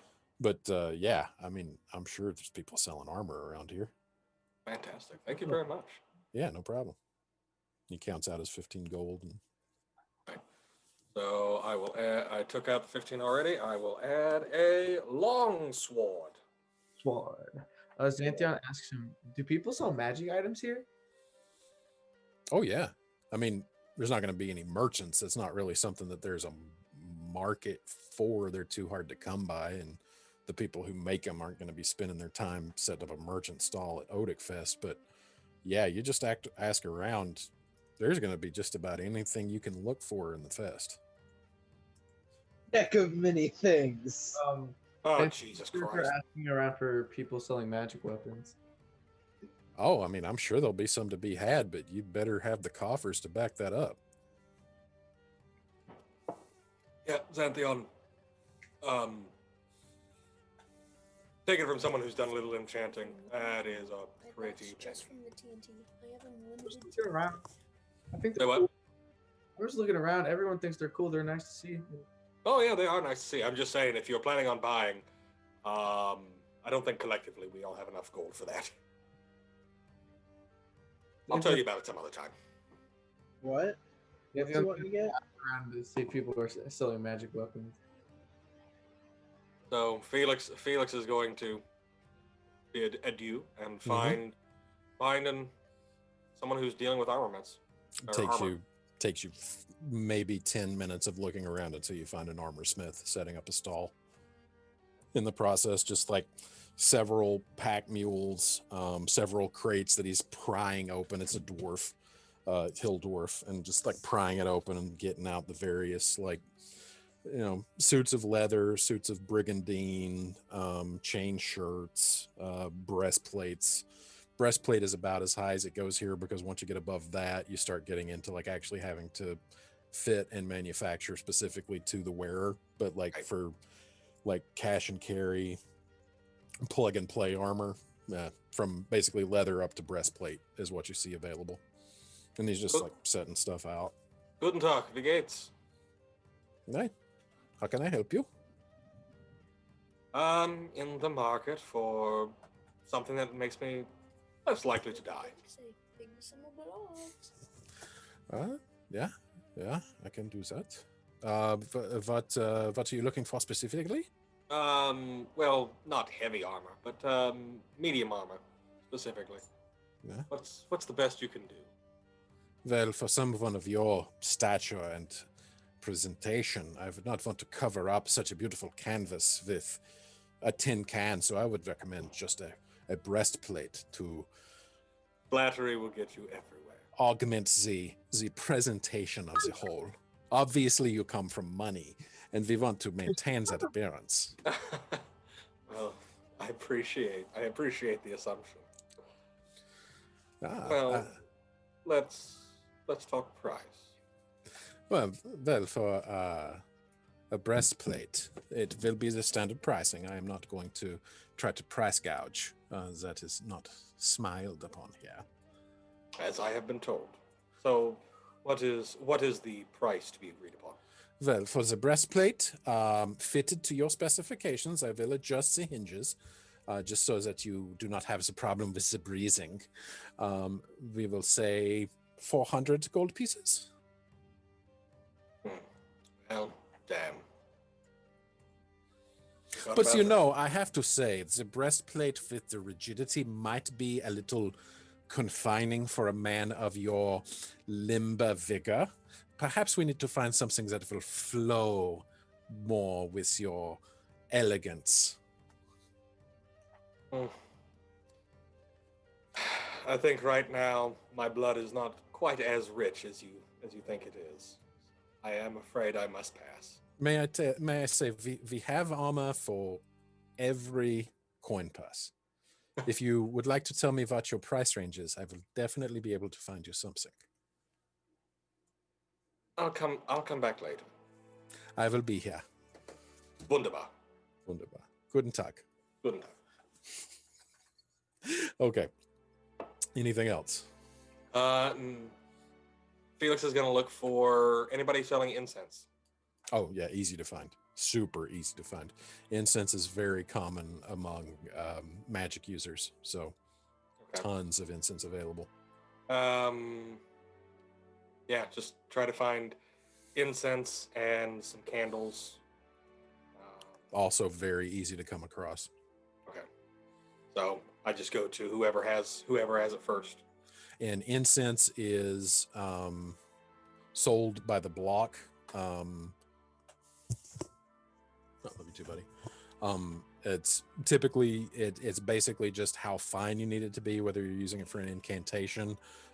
You can buy basically in bulk whatever value of incense you want, and Just for religious. yeah, okay, easy enough. And then so we would just say for like religious rather than a spell component, Correct. 5 silver. Bing, pop that. And over. then for candles, 2 copper each. Okay, I will.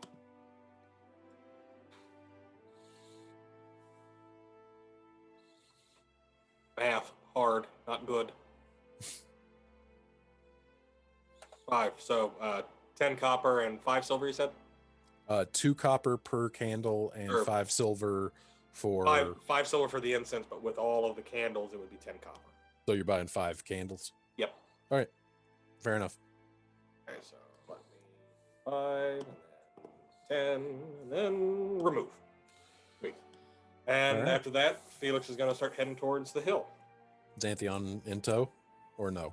Dion's looking for people selling magic weapons and items. Xanthion, I'm going to step away for a minute. So if you need me, I'll meet you back at the inn. All right? All right. Roll me an investigation check, Xanthion.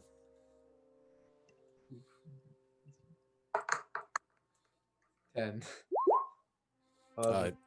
You're going to be busy looking around for a while. Okay. Back at the drinking hall, Petra and Morlo and Atari are having a few adult beverages. Any conversation to be had, or are you guys just having a good time? Just having a good time. This is Petra's therapy. Nice. So you guys are sitting around drinking, having a few beers. Xanthion is not there. Let me get him off of this layer. All of the people shown on the front are not there. And Lilith is also not there. So we will take her away. So that leaves Jasper, who is back behind the bar playing bartender. Felix is gone. Morlo, we'll say Morlo's up by the bar too, because there's nothing to do in here except drink. Woo! And you guys are tossing back a few at this point. We'll say you've been imbibing for probably better part of an hour.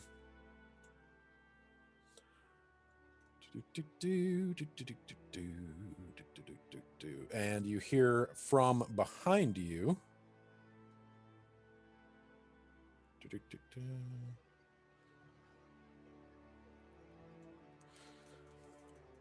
Well, I'll be damned. Hello again. And you guys turn. Which is weird. Human. Black hair, pulled back, well cut beard. It's a face you've seen before, but you're roll me a general intelligence check. Anybody who wants to, among Petra, Natari, and Morlo. Oh, okay, Morlo with the modified 20. You're like, where have I seen this dude before? Like your very first day out of Elmswain, before you had even made it to Sheridan, which of course in session terms was months ago, but in reality was just like about a week ago, less than a week ago maybe. There was this dude who passed you guys and was friendly, said hi. He was riding a donkey, kept on going past you. It's totally him. And with a 20, you remember he gave you his name as Dylan. And he walks up to the bar and he's just like, I was hoping that I would run into you folks. You look like you're a good time. And he just sits down between Natari and Petra. Oh, you have no idea. You look very familiar. Have we met? Dylan. I want to say you were riding the ass. It was a large ass. You better believe it. Shakes your hand. Well. Have a drink or three. Absolutely. Pleasure to make your reacquaintance. So, A pleasure indeed. word reached me that you are interested in joining a college. Oh, what kind of word? I must be very popular, more popular than I initially thought. Oh, a tabaxi bard. The other custodians are going to be cutthroat trying to get you, and I want to have you cornered before they get wind of this. Ooh, well, tell me more. Well, have you ever given any thought to the virtuous pursuit of the College of Eloquence? Well, now, is it anything other than virtuous? I'm not so much on the virtuous, but if there's other perks, I might consider it. Oh, you will fit in perfectly. Dylan Fiasco, custodian of the College of Eloquence. That's a whole series. And each episode is I love the name. Thank you. Thank you. It took years to come up with. Well, that is a shame. I feel Listen. like it shouldn't have taken that long. Listen, be my guest at the commencement of the fest. You and your friends, front row seats on me. Oh, I is want this a to- group date then? great comedian. I mean, I'd be down for that. You only have to impress me. I mean, they don't matter. They're my backups. With Morlo and Natari sitting like 5 feet from you. I love it. Yes, no, obviously. But no, seriously, give some thought to it. You seem like a fun one. I would love to have you in Veld Talon.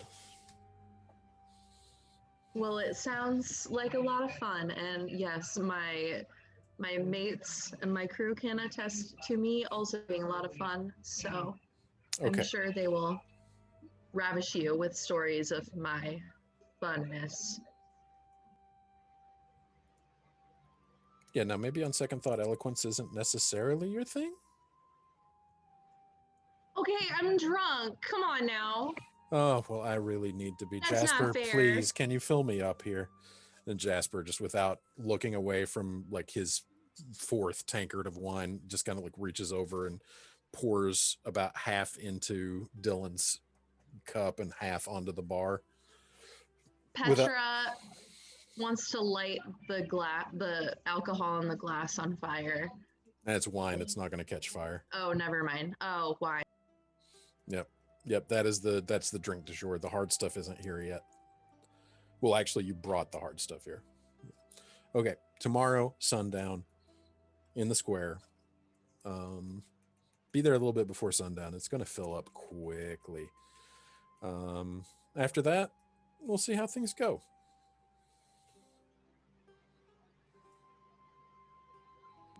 Well, I cannot wait. Good to see you guys again. Welcome to Bright Hollow. If you found a place to sleep yet, you're going to want to do that. Get yourself a corner carved out somewhere now before it gets ridiculous. Well, if you play your cards right, it could be in your arms.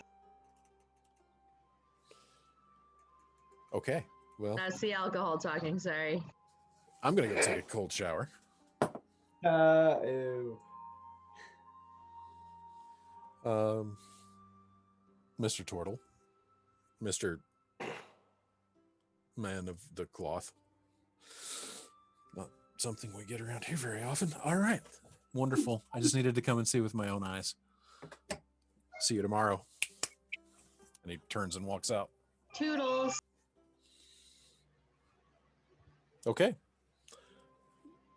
The afternoon stretches out for a bit. It's been about 2 hours since you have arrived in Bright Hollow. Is there anything else anybody is wanting to do? Felix is gonna go up to the top of the hill. Mhm. Anybody up there? No, it is barren. So he's going to. Are there any rocks? Let's go back to the map.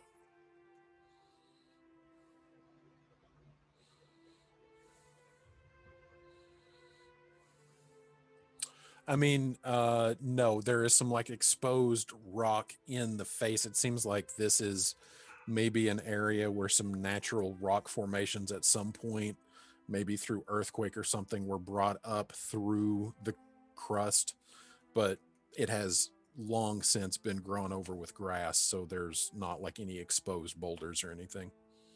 But the top is almost completely flat, whether by design or by nature. Felix is going to take his staff and with the. Is he the hard- here? Yes. Okay. So with the hard crystal top, Felix is going to sort of stand and make a circle around him. Okay. And then he's going to place 5 candles, so oriented north-south, 5 candles in a star-like formation. Mm-hmm. Connect the candle spots and sort of. Remember, you ever watch Avatar: The Last Airbender? Yes. Remember when Iroh is having his moment, remembering his son? Mhm.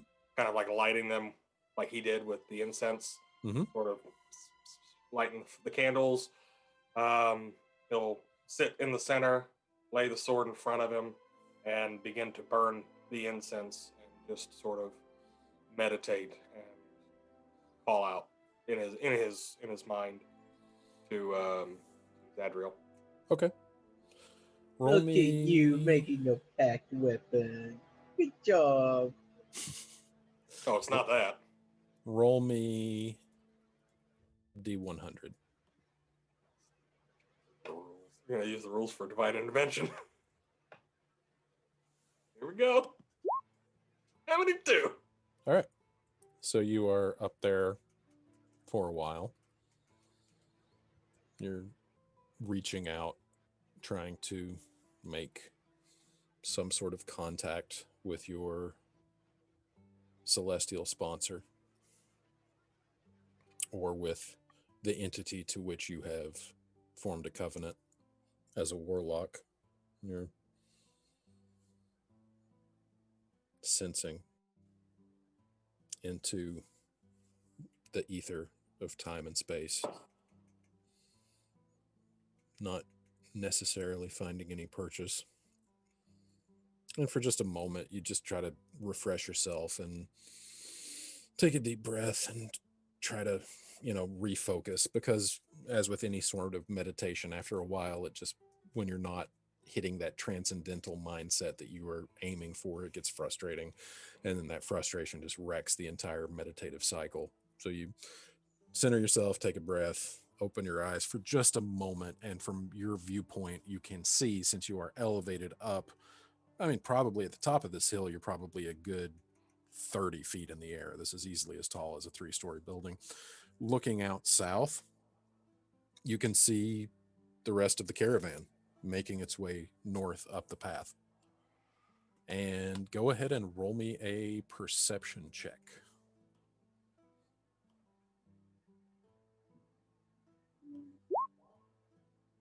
Yeah.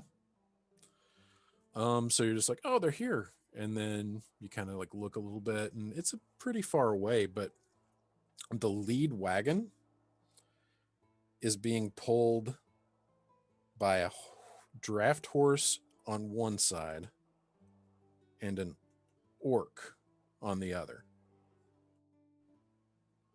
And then bringing up the rear, several other wagons trailing in behind it.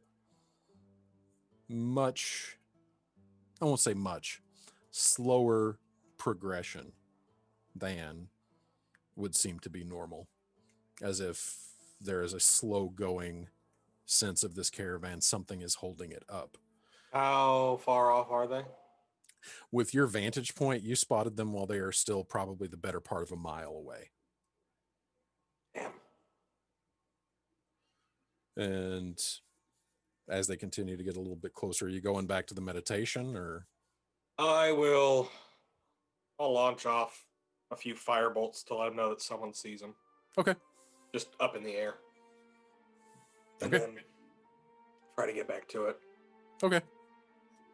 So then you get back to the meditation. Somebody thinks he's shooting off fireworks. Like, woo! And then, let's see here. So where is everyone right now? Titus is having a bath in Femolis's gatehouse. Petra, Morlo, and Atari are drinking in the drinking hall. Sloshed.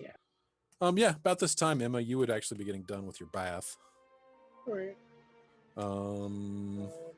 What is Xanthion doing after he parts ways with Felix? Looking for a magic item. Oh yeah, sorry. You're still gonna no luck yet. Are you wanting to keep at it? Yeah. Okay. All right. Titus, how long are you gonna enjoy yourself in that bath? Once I'm bathed and my armor's clean and my clothes are clean, Mm-hmm. I'll put Titus' clothes back on, and I'm wanting to just wander the streets and get a layout of this villa. Kind of like have a book open, sketching in there what's going on, what the town looks like. Kind of like I'm writing a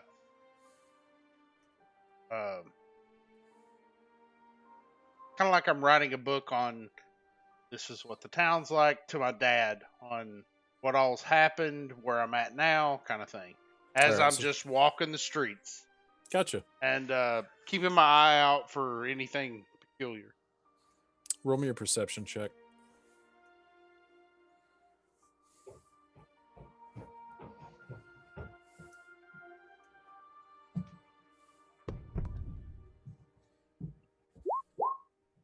$19.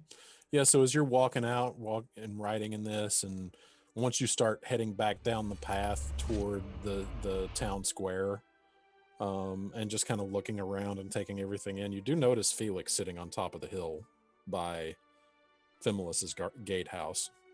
Seems to be up there doing something. You can't tell what. Felix!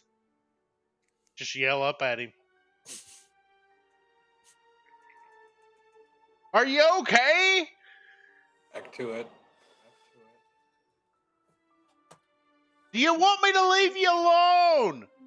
But then I learned that it's infinity and I get it even if I get killed. Maybe he's in trouble. I climbed the hill. Okay. Titus gets to the top of the hill. Phew, sword goes by his face. Mother. All right. So Titus joins you atop the hill. As I'm walking up, do I tell that he's casting a spell? Let me say that just before Titus went, Felix, that Felix was getting that close to making connection. As I'm walking up, do I see that this is some kind of ritual? Yes, it's easy to ascertain. Okay, I will step away and go back down the hill quietly. As you are stepping away, roll me one more perception check. Okay. Oh my God, Jar. Please tell me he falls down the hill. My gosh, with the freaking incredible perception checks. So as you turn to start heading back down the hill through the easiest path, you do notice, not nearly as far in the distance as it was when Felix noticed them, the caravan making its way in to Bright Hollow, probably now quarter to half a mile away. I'm going to be like, "Wah, there's the..." Oh. Go back I- down the hill. Go. Actually, they might need someone to check on them. Oh, you can talk to me now. That just set you back like 10 minutes? Probably did. That's the reason you're not talking to me anymore right now. And I'm wondering just how annoying I can be to bring out that callous side of you that likes to yell at people. I wonder if I just keep talking right now, if you're just going, I am going to pull a Petra. I'm going to pull a Petra right now, and I'm just going to keep talking to you. And I got a giggle. There's another 10 minutes. I'll leave you alone, and I'm going to go check on this caravan. You have a good time, Felix, with whatever you're doing. Don't touch yourself too hard. And then I go down the hill. Okay. I like how he went from posh talking about himself. Don't touch yourself too hard, all right? Walks off. I'll tell you when it happens. All right. So Titus scrambles down the hill. What are you doing? And Emma, what are you doing? Because you're done at this point. You've got a change of clothes and you've had a bath. I don't know. I'm hungry probably. Okay. So you're just looking for food? Yeah. Okay. Something other than the rations. Rations? Easy The enough to rations. find. There isn't any street food being sold yet because the festival itself hasn't actually started, but easy enough to find foodstuffs for sale. So, you see how he doesn't know a game attack? Mhm. That's not Okay. my pet. Yeah, I'm just gonna buy something cheap. It's turkey, and you want to know something funny? I can hit him, and then it'll turn into a goat turkey. All right. So easy enough to find. Minecraft, y'all. I don't know. You all find stuff. Eat. Isaac, you've got food if you want it. Yeah, I want food. Okay, so you find food. Easy enough to do. Titus, you're heading out toward the caravan. Yeah, and seeing if I notice anybody on the way. Okay. Like anybody of the city and be like, the caravan's on its way, blah, blah, blah. You know? Good question. Let me look and see.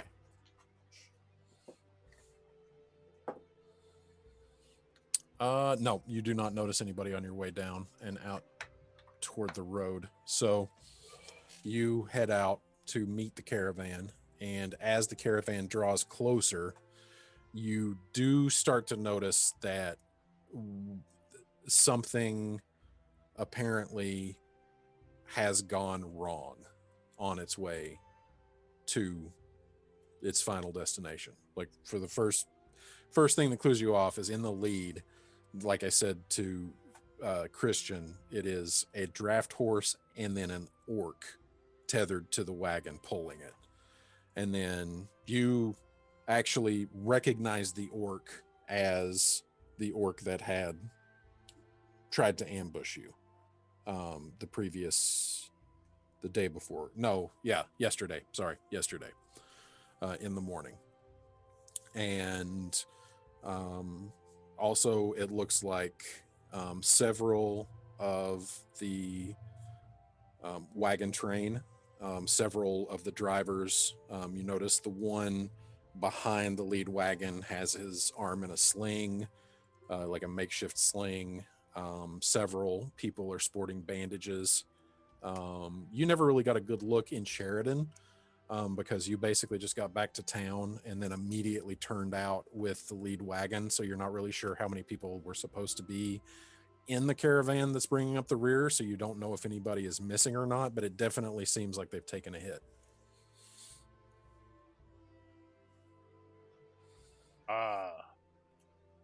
I was not part of this, but okay, I'm going to walk up through there toward the lead wagon. So you walk up to the lead wagon, closing the distance. It takes a few minutes because you were still a few hundred feet off at this point. And as they get closer, the orc that is pulling alongside the horse, just like veins bulging in his neck as he is like trudging forward. And he just sees you and he just kind of like in his strain just gives a nod of recognition, having seen you the previous day. I nod back and look up at the guy leading the wagon and be like, "Welcome." Glad to make it. Like Where's you all. He's at a bar in the middle of town. All right, I know where that is. He just continues rolling past you. Can I see if I see anything around his neck? Yeah, go ahead and roll perception.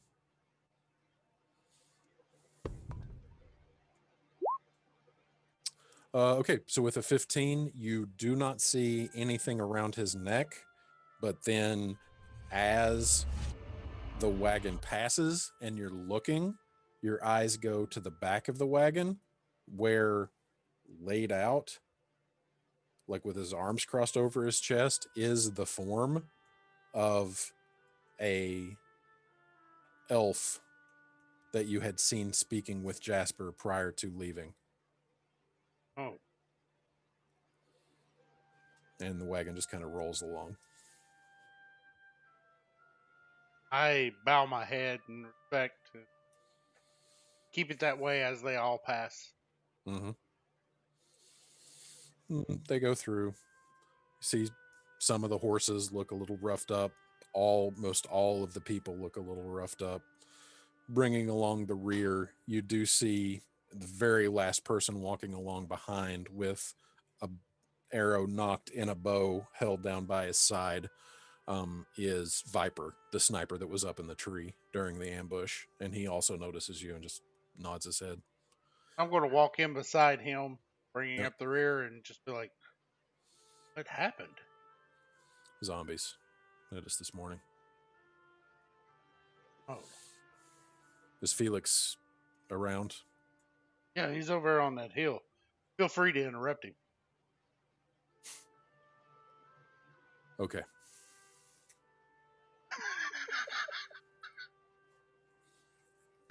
He's not doing anything important. And he tell him Titus sent you. Cuts away from the rest of the caravan, starts climbing the hill. Oh gosh. Let me see. By the time he climbs the hill versus... Yeah, okay. So what is Titus doing? Following the caravan? Or... He's not really going to follow the caravan. He's going to just start walking all the streets. Got it. So you're walking the streets. Yeah, nothing Nothing crazy. Just walking the streets, understanding the town, how it's laid out. Okay. If I'm going to make any money guarding this place, I want to know what it's like. Okay. Get my And you can bearings. see the map. Feel free to explore the map, and if you have any questions about anything, just let me know. I just bring up anything noteworthy.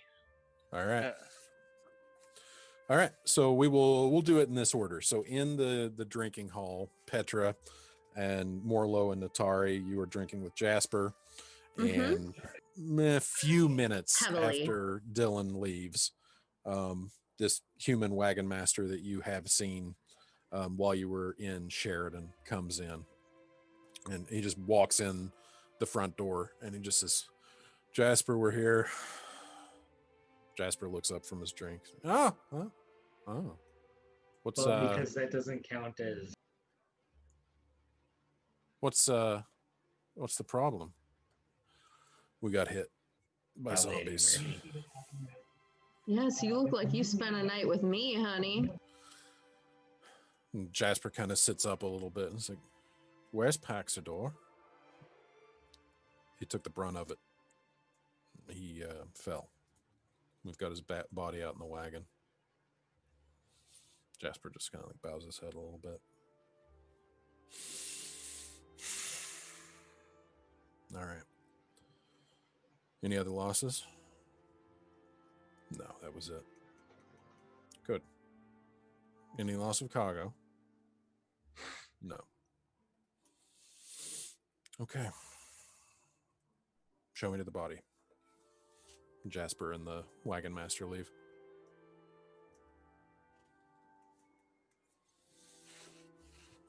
Felix. See? You hear what you assume is Titus climbing back up the hill. Just trying not to break.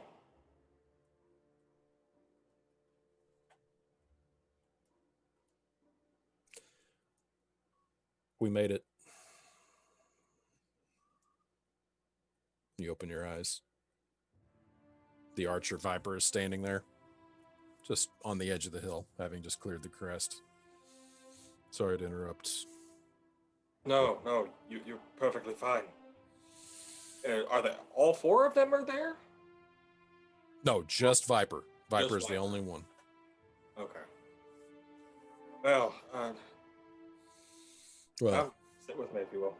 and he comes over and he sits, legs crisscrossed in front of you, and he says, well, it's a bit of an overstep there. Half of us made it. Golub and I are here. Fade is dead. We play Smash. No, Fade pissed off. He said it's not what he signed up for. Bran. Was Bran. Yeah, Bran didn't make it. He was a good kid. He'll be missed.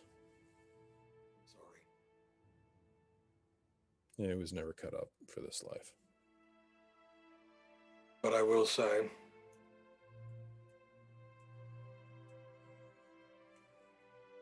the world's getting more dangerous. Do you mind ask what it was? Was it that Manticore again?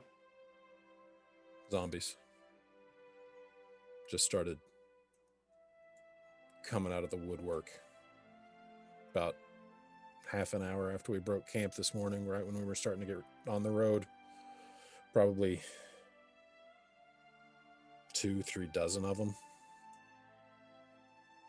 Viper, where's Molag?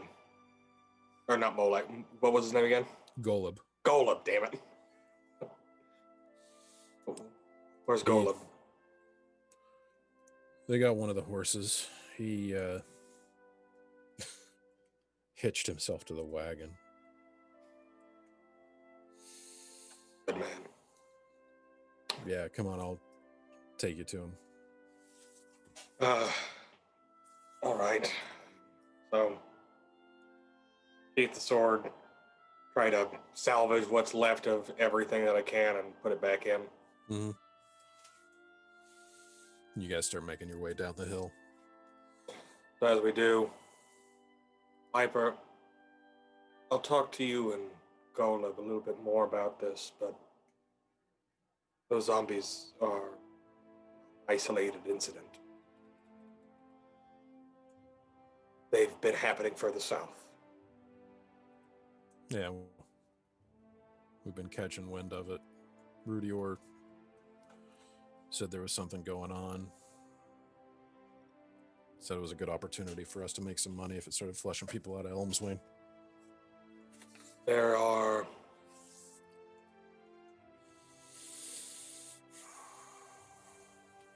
I'll discuss it more when we get to Golub. But thank you. I had received a message via Jasper, our carriage driver, that you had gone to help. Yeah, well, I really appreciate it. told you we would. So then just continue chit-chatting and doing the bullshit as we walk towards where Golub is. Okay. So then as you make it up to the same drinking hall that you had been drinking in previously, at this point, the 4 elven keepers have converged on it. Golub has unhitched himself from the wagon,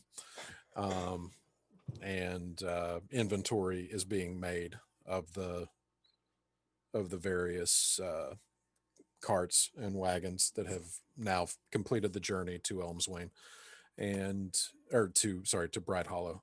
And as you walk up, Christian Felix notices the body of Paxador laid out on the back of one of the wagons.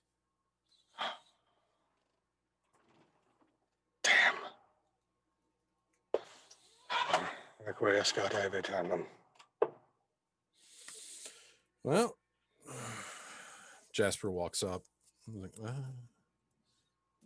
where's everybody? Oh, yeah, okay. I mean, Jasper peeks his head back inside of the drink hall. It's like, you guys ready to get paid?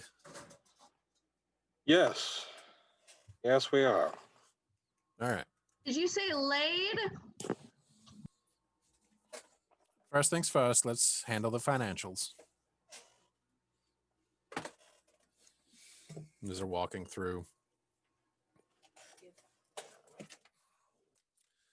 And Ninier and Ryan Mir and Fimulus and Lilith walking around checking off things on checklists and making sure everything is in good order. And after a little bit of this, after maybe a half an hour has passed in total, it's like, oh, everything looks like it is in good order. So let us square up. So to those of you who defended the caravan, I believe the agreed upon price was 50 gold. Is there any deductions? Jasper, did anyone take the advance? Jasper just like looks over for a second. He's like, no, everyone gets the full 50. You can give mine to the rest of the crew. I don't need it. And they earned it for putting up with me. That's mighty nice of you, Petra. No, All it's right. not. You can't prove it. Well, it would be 50 each to 7, but then we're going to take Petra's 50. And he looks Petra, over. sorry to interrupt. These two aided us when they had no reason to stick around other than sticking to their word. Petra, would it be unfair to divvy your 50 to these two? Oh, I don't care. It's not my money anymore. You do what you want with it. And Petra's Felix, being generous? Am I there? Is something wrong No, with you can't prove that. I'm Emma, not I mean, there. you probably would have wandered your way back through, back around through the town square, so it definitely seems to be reasonable that you would be wandering through it about this time. Felix is going to Okay, look at the elf divvying out the money. Give what Petra would have had to these two, especially considering one of them hitched themselves to the cart to pull it. And Felix, you just see Golub and Viper just look at each other and just the impression that you get is that like the idea of a payday of 50 gold is just like nearly life-changing to these two. Petra goes ahead and tosses another 50 to each of them. Big spender. Okay. So they just got a total of 75 gold each. Be 50 each because they got 50 from like Petra's 50 and But then Petra said 50 to each of them. 50 oh yeah, each. yeah, 50 each. Yeah, so they would have gotten 50 each, unless somebody else is divvying out part of their payday as well. Everybody can. They get my payday, and I'm giving them an additional 50 each. Oh, I'm So sorry. I thought you 75 meant... each. Gotcha. Yes. Okay. So yeah. And then each of you can go ahead and mark off 50 gold pieces if you are taking the payday, which I assume most everybody else is. Is he on factor yet? I mean, for the sake of saying this money will eventually find its way to you, you can go ahead and mark it off. If you would like Xanthion to have wandered his way back that direction by now, we certainly can say he's there. So just add 50 gold. From that back. Yep, just go ahead and add 50 gold, everybody, except for Petra, because she's feeling exceptionally generous. So yeah, like Golub and Viper's eyes just exceptionally wide, just like counting out the money to themselves, kind of off to the side. And then eventually the orc walks up to you, Petra, and just says, "Thank you." Shit, I wasn't paying attention to jewels that I paid for. For The money. no, I don't know what you're talking about. And if you mention it to anybody, I'll break Fuck, your I knee. killed my- Petra, this is very nice of you. And You can't as Emma prove says that. that, Golub, the towering 7-foot tall orc, looks over at you, Emma, and says, "No, it's not," and just He gets stomps it. away. You're very nice, Green Man, but you can't have my money. It's all right. Okay. Everybody has been paid. The caravan has been safely delivered. Your contract is fulfilled. At this point, it is about roughly about 4 o'clock in the afternoon. Is there anything else that still kills anybody for is rules. wanting to do? What's the date?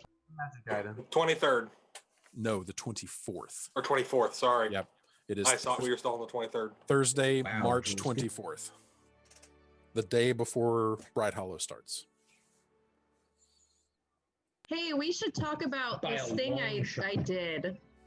Someone has my brutal. blood, and that's a bad thing, right? Look how Felix is good- over. Dumb decision.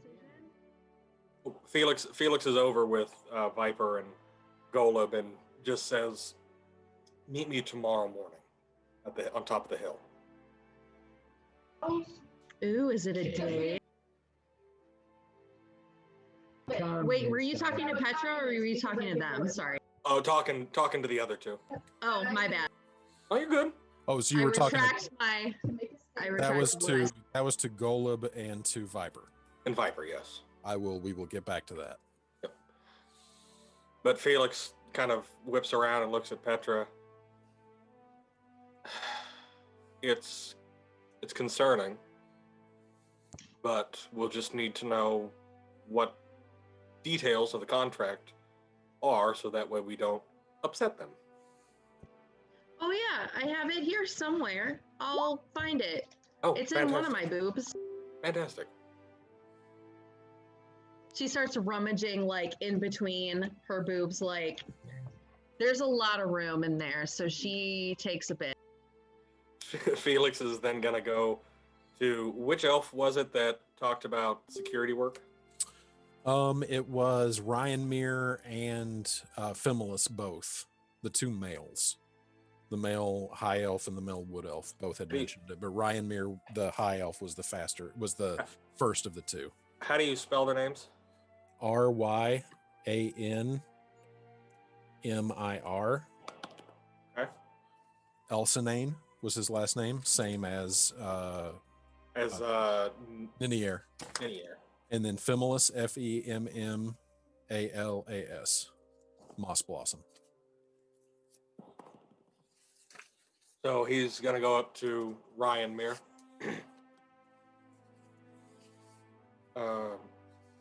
And then as Right. you actually get up like right close to him, you notice for the first time he has these intricate tattoos on his face, like coming down his chin from his eyes, and one across coming down his cheeks from his eyes, one across his chin. Just looks not really certain of the significance, but you just notice it for the first time because this is the first time you've been this close to him. Ryan Mere, may I have a word with you, please? Of course. What can I do for you? You had mentioned security work, correct? It's always to be had during the fest. Well, if I may go a step further, they have already been paid, but they also, as I said, aided with this contract when they had every reason not to. Would it be Well, uncouth of me to ask that they have first dibs on security as well?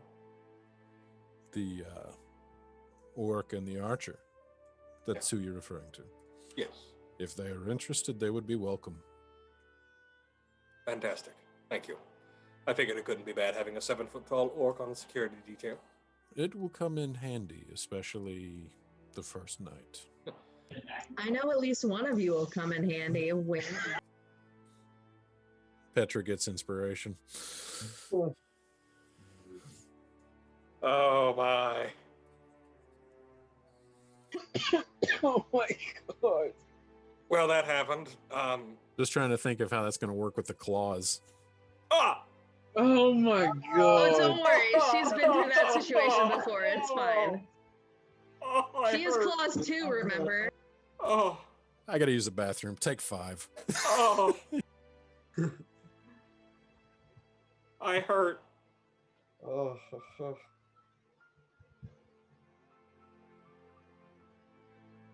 Oh. Sorry. you're not sorry. Don't lie to us. Not at all. One of you will I'll come in never handy. be sorry. Oh my god. I'm a little sorry. I'm yelling because we might get yelled at by apartment neighbors. But other than that, I'm not sorry.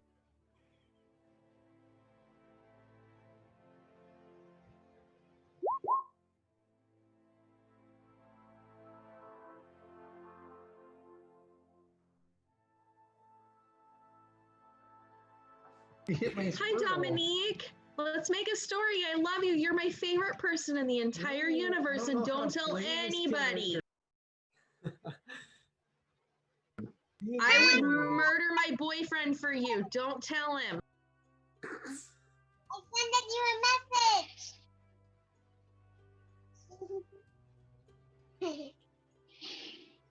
yes, Martian. Damn it. I quit, will Jules. murder my boyfriend who is sitting right next to me just for you, Dominique. Just say the word.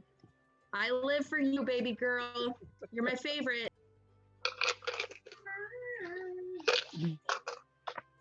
Don't give her the word. She just wants an excuse to murder her boyfriend.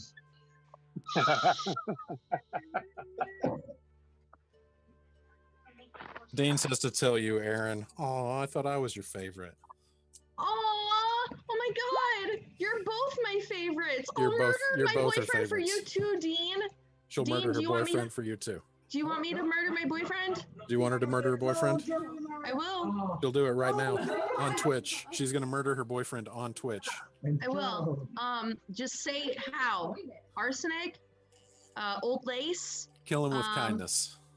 Oh, that would be impossible for me. I'm so sorry. I don't have that in me. That is the one tool not on the table. Daddy, I just have a You made me open another bottle of wine, Aaron. Dad, I have this perfect spot to plant TNT Okay. in 10 seconds. Just 1 second.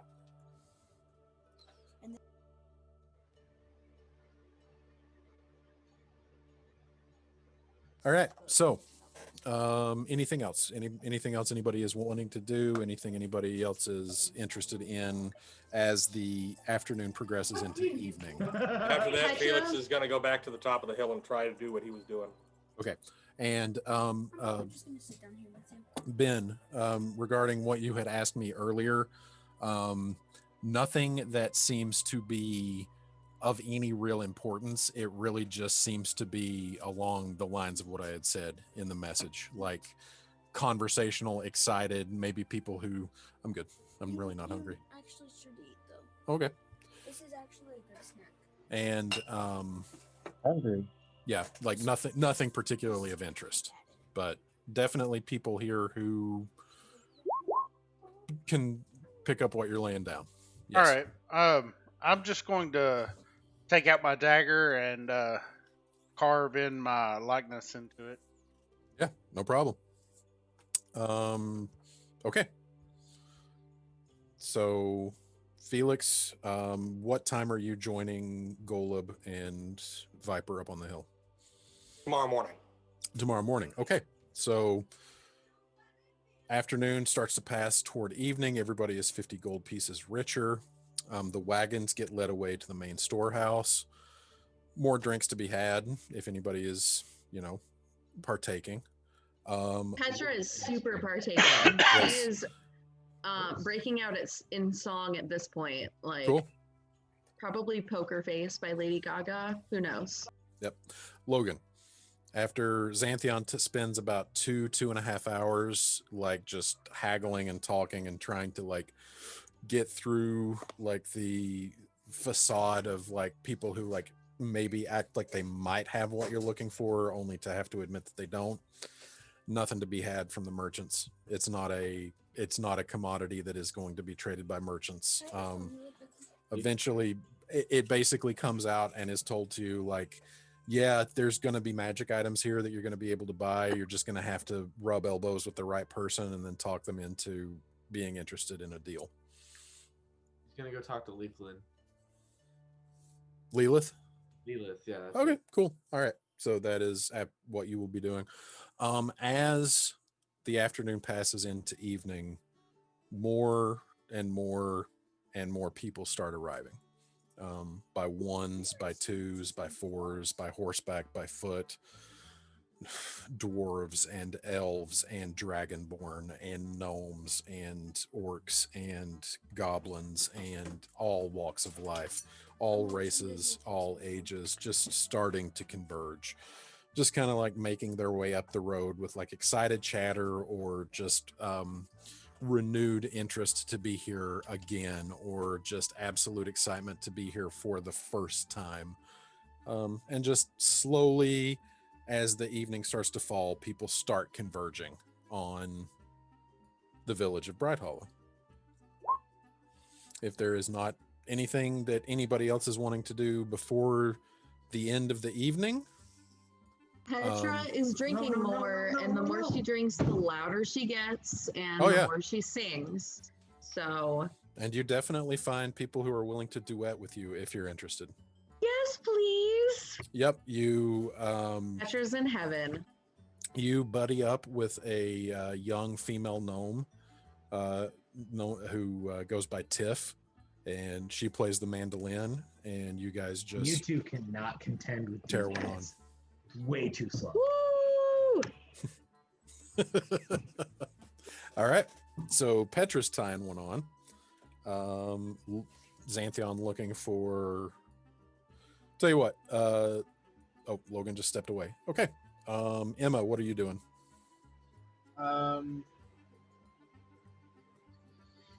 It's getting late, right? Yeah, I mean, we're pushing. I mean, it's still late March and it's after 6 o'clock. So by this point, the sun is almost completely down. Has she saw where Felix went? Did she? Felix is, well, that's actually a good point, Christian. Is Felix just with the party at this point, or is he off to himself? Or As soon as the details for the Viper and Golub were done, Felix headed straight to the hilltop. So yeah, in that case, roll me an investigation check if you're looking for him, or just perception check, Emma, if you're just wanting to see if you notice him. That's persuasion. Ignore that. So you, from a very great distance, persuade Felix to join you. I get a feeling. My spidey sense is tingling.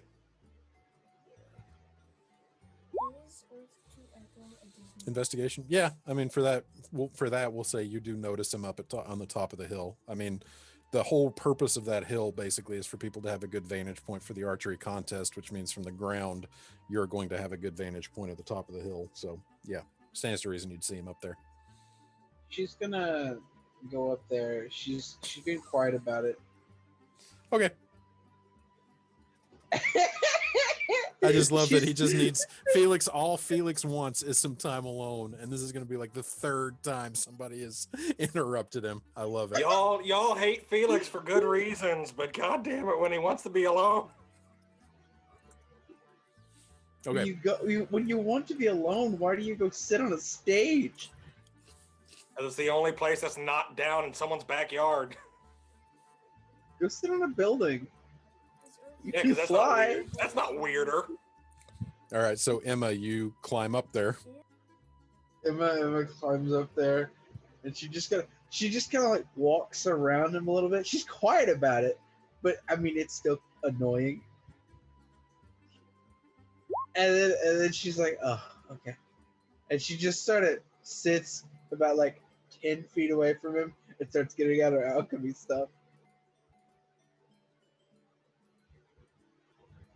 But not actually saying anything. Not saying anything. Okay. Felix, roll me a perception check.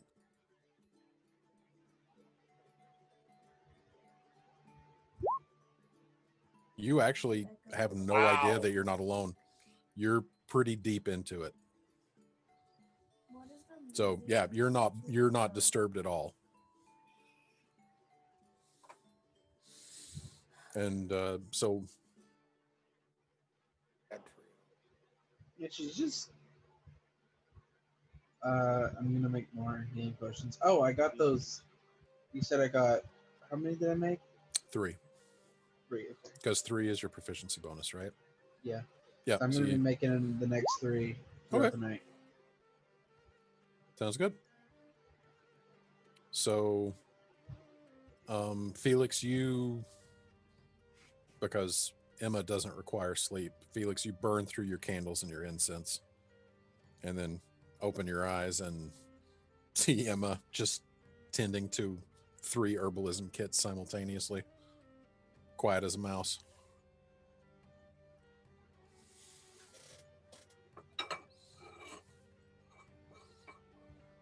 Kind of in the back of his head. Oh, you feather brain piece of shit.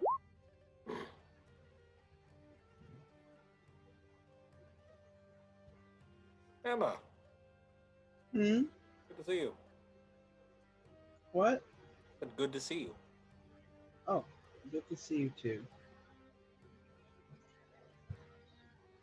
You having any luck there? Nope. Sort of grabs the sword, sort of uses it to get up, wipes off the end of it, sheaths it. Oh, gotta love it. Spend your entire life wondering why they never talk to you, and then when the moment is that you actually need to talk to them, they never answer. And but then the moment that they actually do answer, they treat you like you're trash because you're a lesser being. Bloody arrogant pricks. Emma just kind of blinks at him, and she's like she feels like Felix thinks she doesn't get it, but then she's just like, yeah, fairies are a lot like that. Fairies aren't like celestials in a sense. They're I mean, similar in the sense that they're kind of bound to one way in their nature, but yeah, but they talk weird. they do. And They do, but at least When with you the want to talk Celestials- to them, they either don't talk or they talk in riddles. well, Celestials don't really talk in riddles. They just sort of bluntly say what they will, and if you try to ask too many questions, they just tell you no. Annoying, but you know what happens. You get chosen at birth to be some freak to stand out in front of everybody, and then the moment that you actually try to talk to them and ask them questions about why they did it, nope, nothing.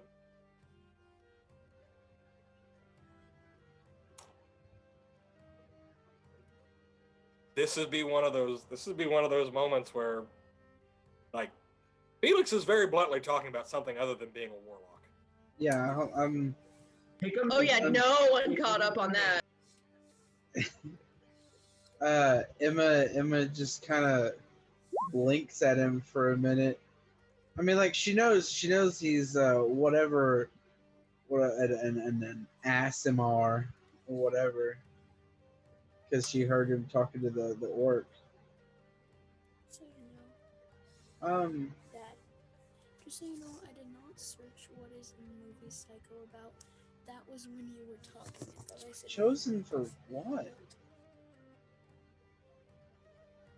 Question. Good question. Man, Sometimes answers can be fickle things. yes, they can be. But it's a lot of detail, and I don't want to bore you. But I appreciate it. I do. I have time. Do you? You'll regret saying that, you know.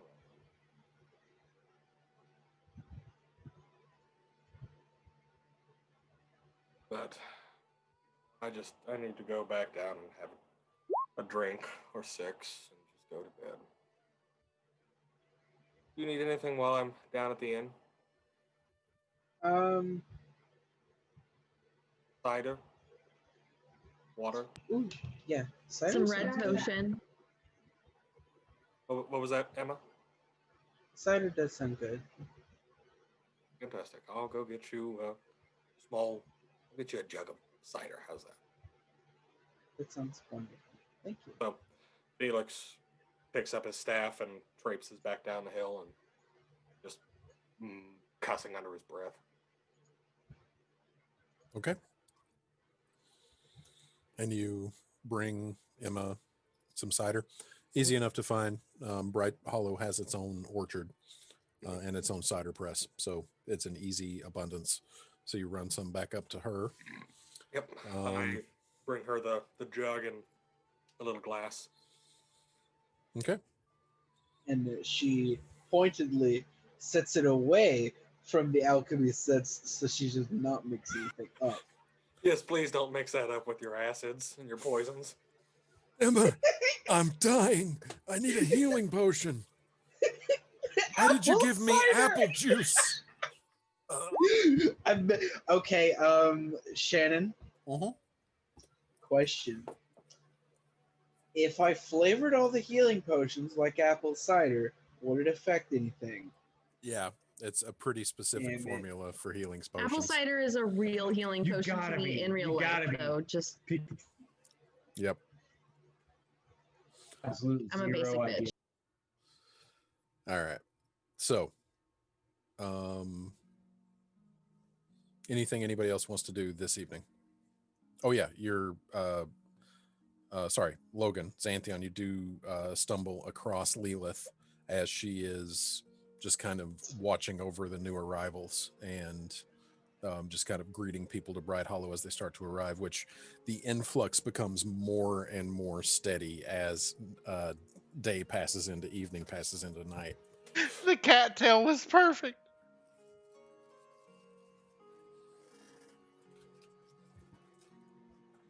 Xanthion walks up to her and just asks, "Can I ask you a question?" I think you just did. Good point. Xanthion immediately dies. It's hard to stop from embarrassment. He's. Do you know where I could like get some magic items? That's a very vague question. What are you looking for? I'm just looking for something cool. You know, some knickknacks. I mean, you're not going to find anybody that sets up a roadside stand hawking magic items, but there's going to be no shortage of them in Bright Hollow within probably about the next 12 to 18 hours. So keep your eyes open, keep a friendly smile, ask around. You know where someone can get a sending stone? I mean, yes. Yes, actually, I do. But one would be useless to you. I assume you need the pair. Yes. Luck would have it. Yes, I could assist someone looking to procure a pair of sending stones. They're not cheap.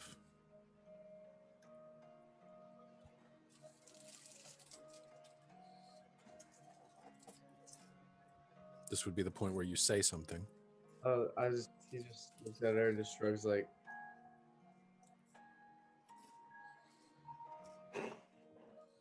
Okay, I've got work to do. If you're interested in trying to negotiate a deal, come find me. he just walks away. He goes and checks on Felix.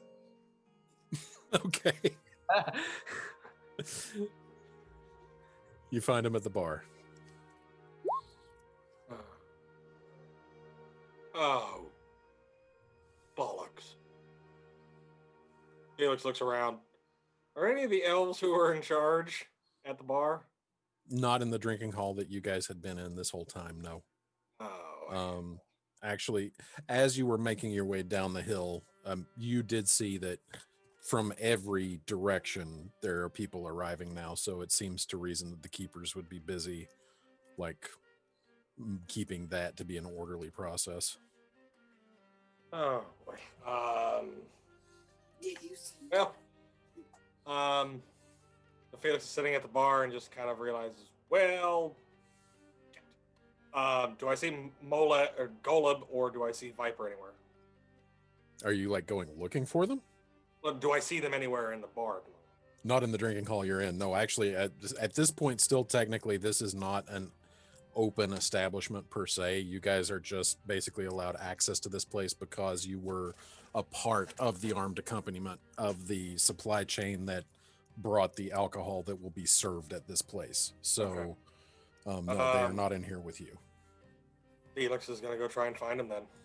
Roll me an investigation check. Lex. Yeah, with a 14, after about a half hour of looking, you find them because, I mean, still, while people are arriving, it is by no means crowded. So, yeah, actually, you find them with Ryan Mir Elsinane, the male high elf, and they seem to be trailing him around as if they have made some sort of an agreement to perhaps be under his employ, so to speak. Ryan Mir. Lord Ryan Mir? Sir Ryan Mir? Is there any honorific you prefer or none at all? Ryan Mir is fine. Thank you. Fantastic. Golub, Viper, did you tell him about the zombies? They've informed me. Right as they both say, yeah. Okay. It's a Reindeer, known problem. We've had them wandering into the village for the last several weeks. so you know that if bitten, you can turn.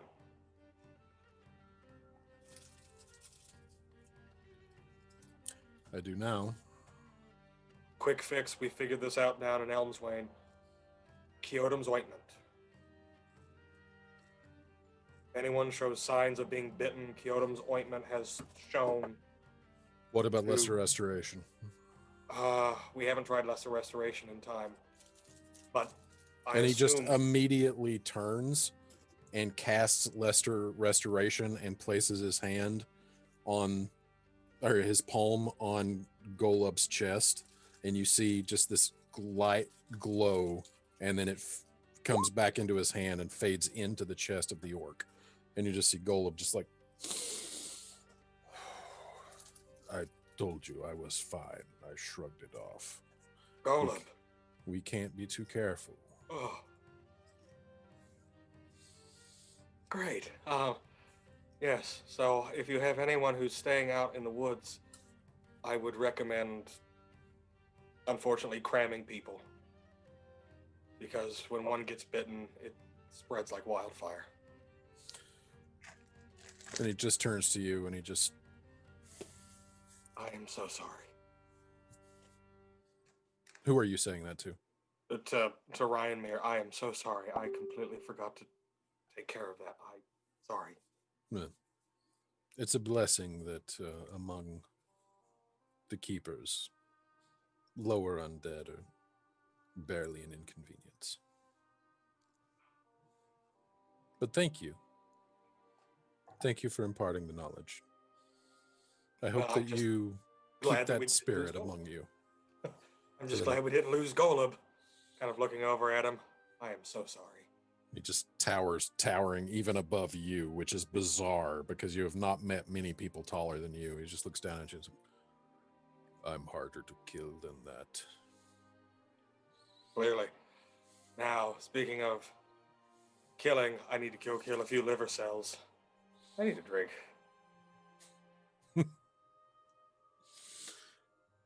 Thank you for everything, human. No problem, Golub. Sort of extend a hand. Huge freaking meat hook of an orcish hand just envelops your arm. And this security detail was not exactly the work that I was referring to later on, but keep an open mind. I will come to you later. I just have to talk to my higher-ups. Viper just kind of shoots you a smirk and it's just like, hey man, it's not usually people like us that have to keep the open mind. You've made a real difference in our standard of living here. No, let's not get onto the compliment train. I don't take them well. I need a drink, okay? You guys protect him, Reinmere. If I can be any more help, find me in at least. And he kind of, for some reason, looks at his wrist and is like, "Why am I doing that? Find me in like another 45 minutes, or I'm going to be useless for the rest of the night." But that being said, see you in the morning. Bye bye. Hey, Ooh, Felix. damn it, they got me. Did he Vi- say that in front of everybody? Yeah, he said all of that. Just has a complete neurotic meltdown in front of everybody. Petra's gonna take 2 beats and then look at everybody and go, compliment train? That's all she took out of that whole thing. Wait, I don't think Petra's there, is she? No, you're singing your head off with a gnome somewhere. Oh, I thought you were the same spot we were. No, Oh, no, he's my in a bad. different location. Sorry. Okay, I thought I had Unclear left on the my drink. part. Oh no. Yeah. Sorry. Unclear on All right. my part. But no, as you actually turn like bumbling your way away from this, you do hear Viper just say, Felix, if you What? could do me a favor, your your cat friend, just tell her I owe Are her you one. interested? No, I don't think so. No. I tell her I owe her one. That was in confidence, because she's obviously one of those people who doesn't want it known. But seriously, what she did today was incredible. Well, how about this? I won't tell her that you owe her one. You surprise her with the one that you owe. How's that? Because she'll shoot me down and then be on high alert. Fair enough. Thanks again. Go get drunk. Okay. Anything anybody else wants to do? Or we can fairly easily say a night passes in frivolity. Yeah. Oh, sorry, I didn't know I undid that. Yeah. So for Just look at my message, and that's all I'm doing. We don't even have to play it out. oh no, that's absolutely worth playing out. Where are you wanting to go to do that? Just somewhere close where I'm already at. I don't know where I'm at on the map. You can be literally anywhere you want at this point. If you're somewhere in the actual village proper, Right here. like there are gonna be people around you. So do you care about No. that? No. Okay, great. So as you start setting it up and getting the brazier ready and putting the incense in the brazier and like drawing the symbols and everything like this, and like some like people walking past you, several of them having imbibed by this point, because this is after nightfall. Like at this point, we'll say probably pushing 8 o'clock by the time you've made your circuit of the entire village. And people just kind of stumbling by you, playing various musical instruments, or, just making merry, and they'll just stumble past and they'll be like, what's he doing? And then like the person that they're with is like, oh, he's summoning a familiar. That's really cool. I don't know how to do that. That's cool. Whatever you're doing is cool, man. And just wander off. And people will come through and just be like, oh, that looks really complicated. I need a drink, and just wander off. And It's just a cacophony of drink. it's like, do you remember the nights that we were out in Blacksburg at about 2 a.m., Ben? Oh, yeah. That is absolutely the vibe of this place right now. Okay. And just walking through, and just like, you have probably what is the casting time on Find Familiar? Is it 10 minutes or is it an hour? It's an hour. and Okay, 10 yeah. So minutes. in that hour, I'm casting it as a ritual, so. okay, so yeah, in that hour, you probably have half a dozen people wander up, just stare at the circle you're drawing and the incense and stuff, just like reach down and offer you a drink, just trying to be friendly, but not, most of them trying not to interrupt you, because most of the people here, if they are not casters themselves, know casters and know that what you're doing is involved, but just trying to be friendly. Just come up, observe for a while, offer you a drink, sometimes an I alcoholic imagine drink, it's sometimes kind of not. like when we were walking down the streets and there'd be like a curbside musician. Exactly. Yeah. Exactly. And sometimes they'll come up and they'll just like, as you're intoning, it's actually kind of interesting, because as you're like intoning and chanting the incantation, every now and then you'll just listen, and then you'll realize that somebody has found the rhythm of your chant and is now playing an accompaniment on a guitar or a lute, or there's one lady with a hurdy-gurdy that's just playing along with you. And just like, because it's a rhythmic chant as you summon, and so that means there's necessarily like a tune that could be played along with it. And then an hour passes. It's A440, of course. Of course it is.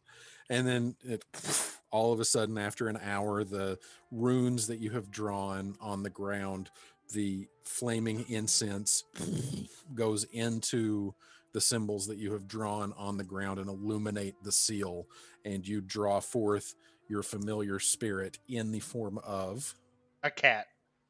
And all of a sudden, right down the center of the runic circle that you have drawn, it like reality itself just cracks open a bit, and a fissure into what spirit are you Celestial. summoning?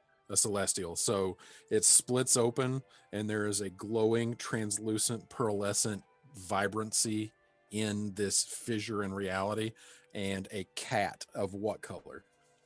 You choose. Calico Cat comes jumping up with vibrant green eyes up through the fissure, and the spell circle fades of the conjuring circle, and it just sits there and it looks up at you and blinks with these green eyes, and in your mind you can hear, those bastards killed me. Yeah, I'm sorry, Ned. It's been a while. I was going to summon you sooner, but it's been a unique trip. So, how have you been? In limbo. Where are we? A small little town called Bright Holler, where we were trying to get to. Ooh, people. Yes. I'm gonna go get petted. Yes, I was wanting you to learn everything you can. Do what you do best. That's, you don't even have to say that, man.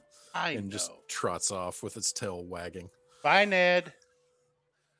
I'll be in touch. Thank you. Looking back over its shoulder. Is he outside right now, or is he in the drinking hall? He is outside. He's actually over by the orchard. If you've got the map drawn out where you can see, it's right there. Why does he get the cool familiar and I got the psychotic twerp? Because you're a warlock to an archfey. Fair point. Ned. You do not put an archfey into my control as a DM unless you are ready to get messed with. Especially not one of the Winter Court. Yes. Before Ned gets out of earshot, I'm going to be like, Ned, you're forgetting something. Even when he's not out of earshot, you can still think of him from up to 100 feet away. I know that, but still, I'm going to be like, yeah. You're forgetting your cheese. Cheese? Yes. The little blocks of cheese you like? Has it been that long? He just trots over. Here you go. You give your cat cheese? And then pet it.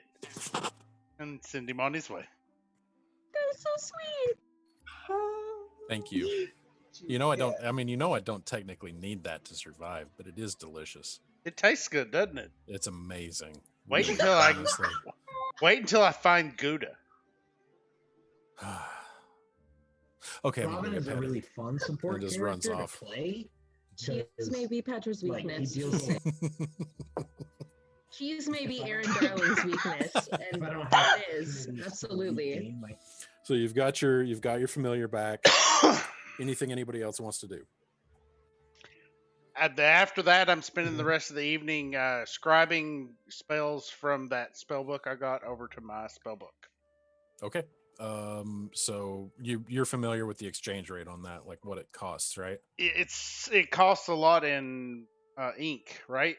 Well, it's basically 50 gold pieces per spell level to transcribe God damn. over. Yeah, that's being a wizard's expensive, dude. I will. But you got 50 gold just for being here. Just throw So that out there.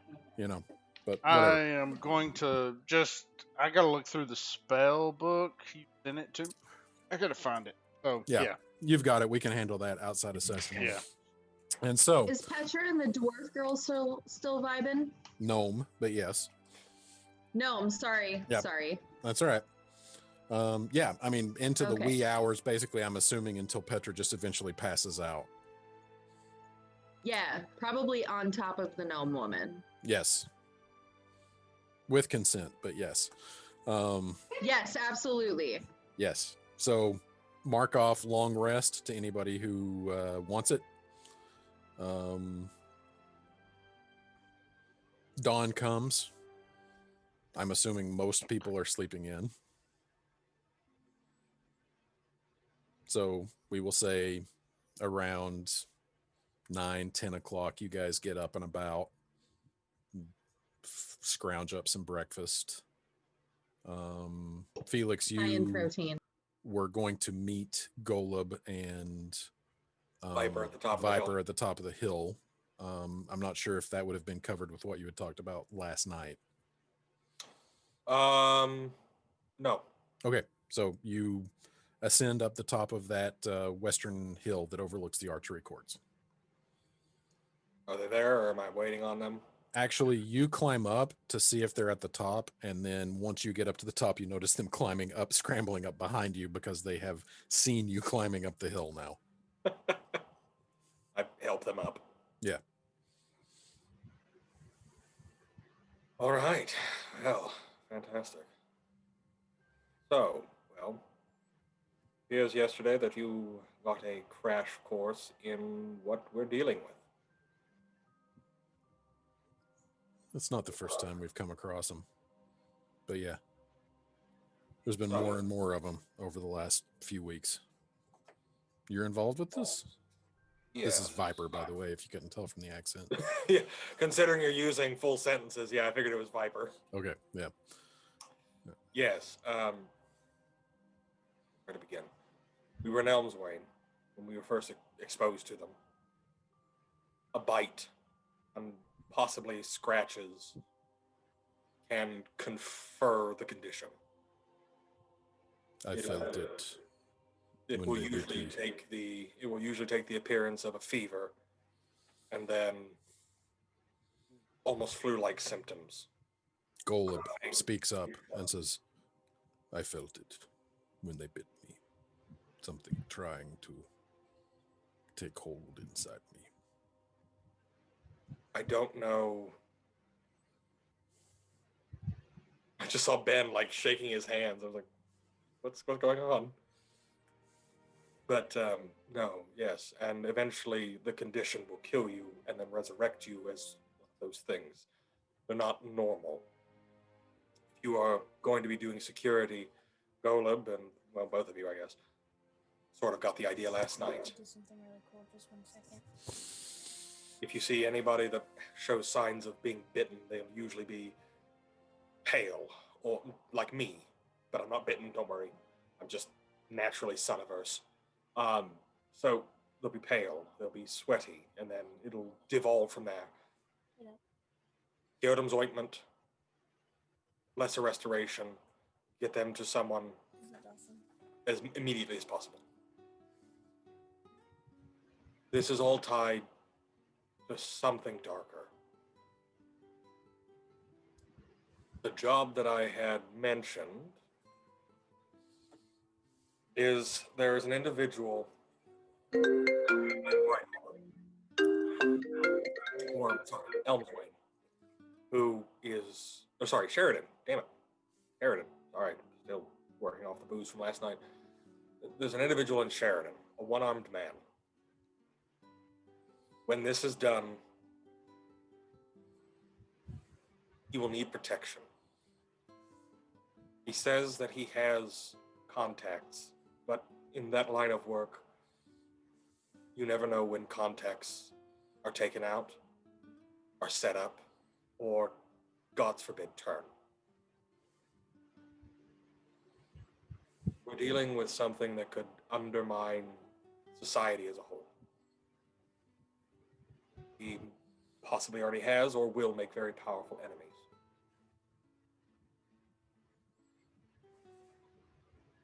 If I can get in contact with my patron,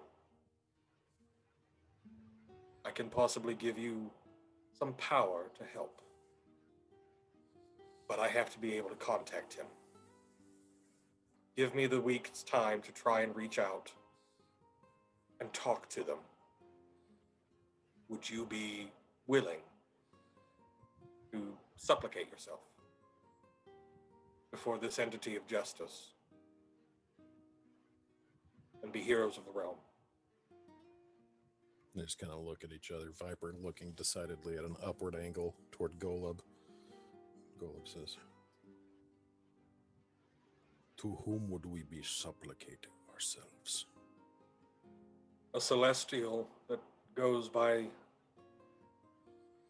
don't know what their true name is, but they go by the Blade. I swore my oath to him, and he has given me the power to be a warrior. What power he would give you would be between you and him, but his portents are justice, balance, open-mindedness, Fighting prejudice where you see it within and without. Fighting the enemies of good and life. Those are the things that would be on the table. Golub just nods his chin upward at you a little bit and says, "You had me at fighting prejudice." Turns to Viper. And he just kind of slumps a little bit, and you see his shoulders kind of fall a little bit, and he just shakes his head. Why are you doing this? We're just a couple of brigands. Why are you doing this? Why are you offering this to us? I'm offering you a chance that I never got. Offering you the choice. Not to have it thrust upon you. And Felix awkwardly starts to undo his shirt. Don't worry. This is my evidence. And he drops cloak and shirt enough to see his back and to show Golub and Viper. This is what was done to me because I was different. This is what was done upon me because people feared me. I didn't choose to be different. I just am. We can fight the fight and count me in, but I will not go down without it. Any help is a good help.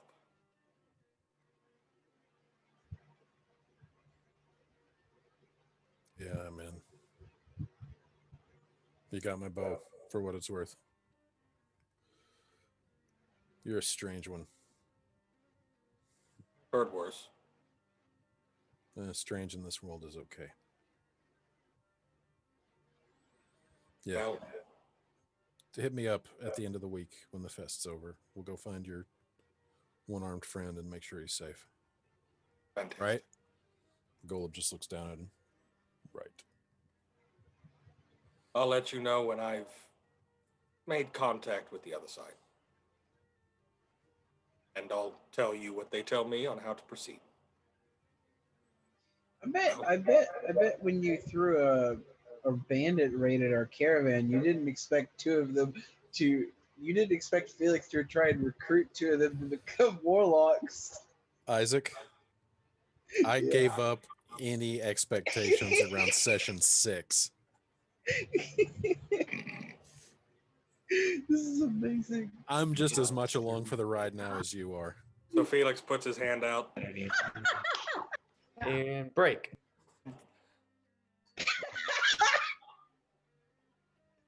Okay. We're in this together. Yeah. Now more than ever. It's only going to get hairier from here. No offense, Golub, but just a turn of phrase. Sorry, I'm going to shut up now. I shave. Go Petra in the All on top backup. three. 1, 2, 3. We three. In this together. Do they have their hands in, or am I just like awkwardly No, standing no, up? no, no. They, the like Viper, and then just the freaking meat hook of Golub. Just boom. But keep your wits about you.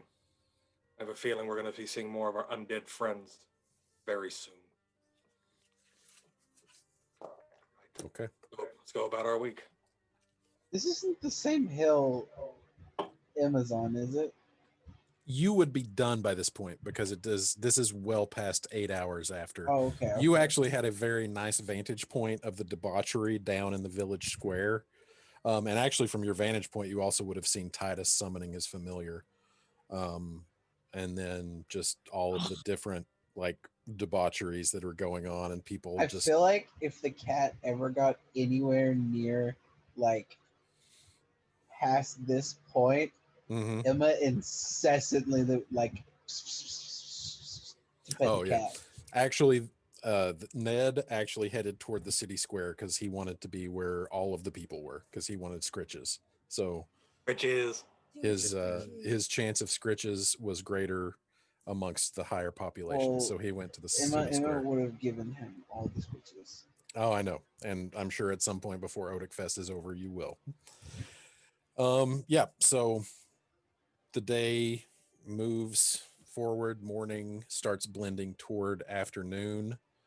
And actually, right about noon, for those of you who are hanging around the drinking hall where you had been or the city square, right about noon, actually, you guys see a pink-skinned tiefling, female with purple hair, walk up into the center stage of the square, the stage in the round, and for anyone who would be paying attention to the time would know that at noon on the dot, retrieves a book and flips through to a page and then starts reading names. First name read, she just, Shunkaid, he who founded our way. And then names and names and names.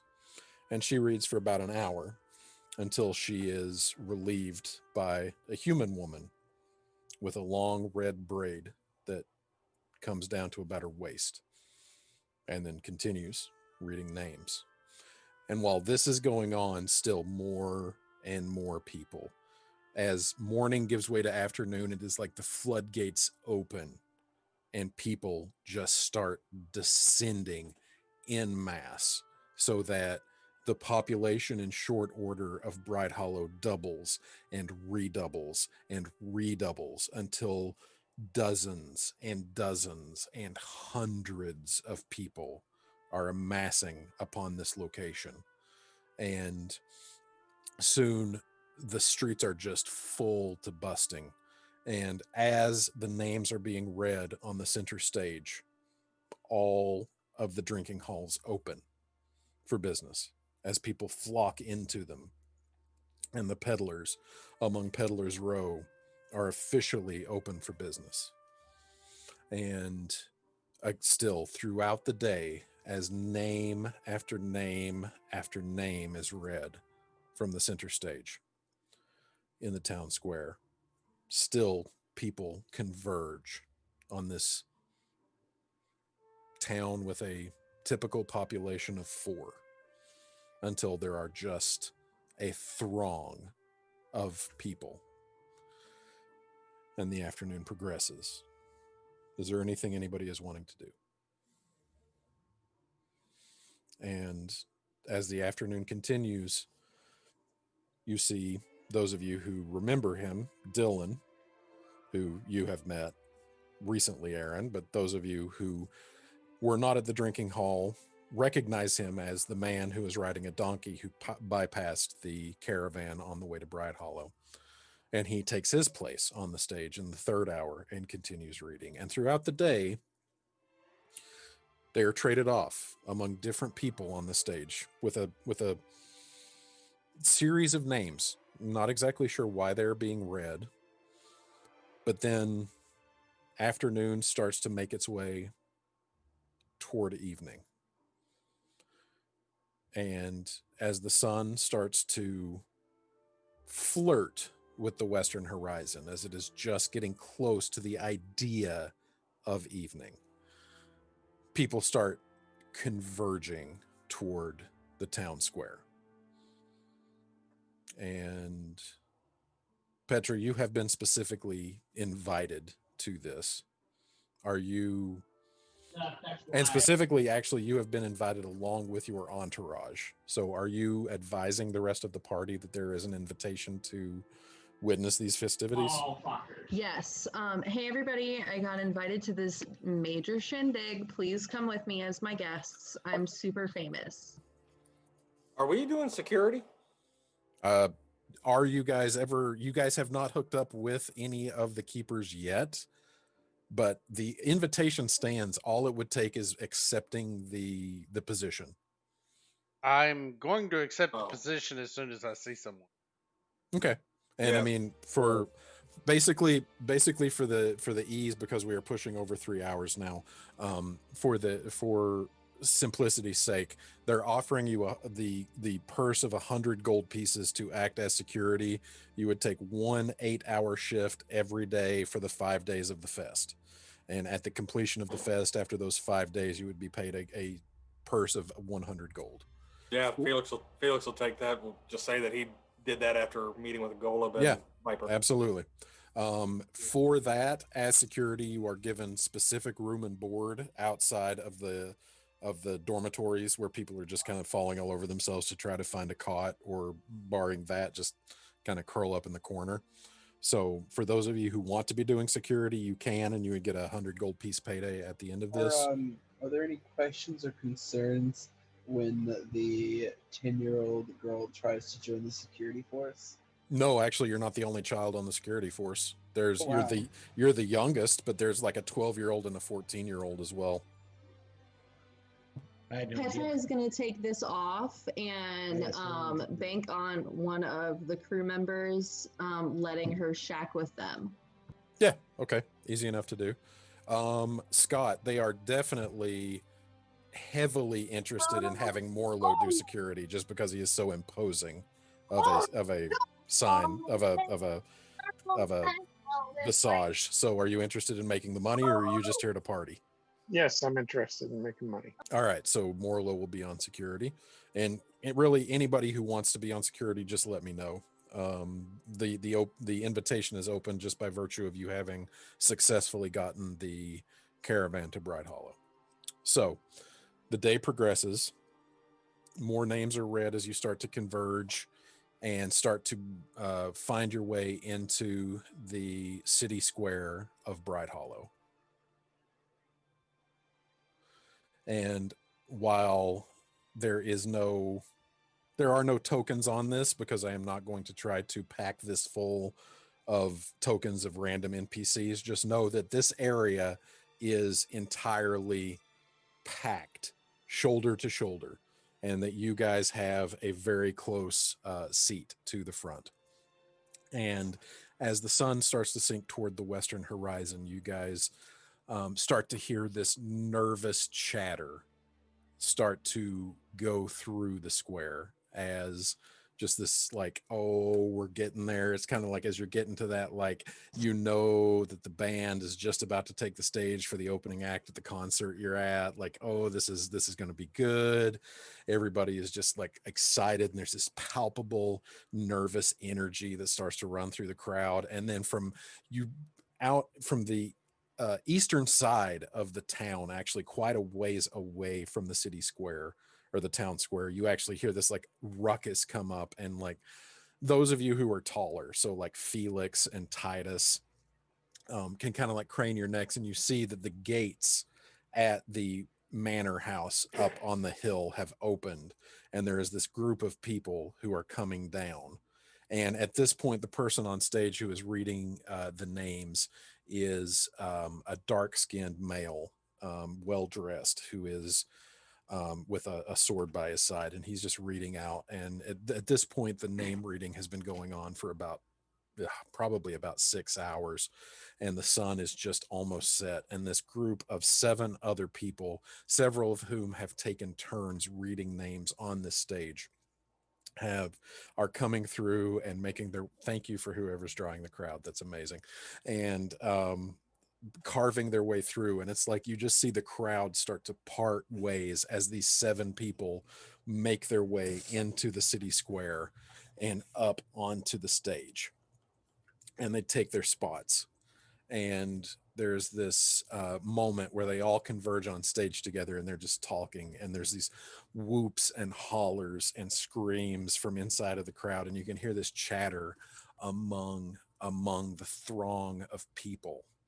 And you see the 8 people up on stage, and they just look like they're drawing straws, and you guys overhear this conversation happening in the crowd of people around you, and you just hear somebody say, "This is all for show. You know, it's going to be the Veldtalon who leads it. It always is." And after drawing straws, all of a sudden on stage, there's these shrugs, and everybody starts patting Dylan Fiasco on the back, and a hush falls over the crowd in the center, in the square of Bright Hollow. And everybody, the 8 people on stage, take one of the chairs that is facing out toward the crowd. All except Dylan, who takes center stage. All the rest are sitting. He stands. And he takes a deep breath.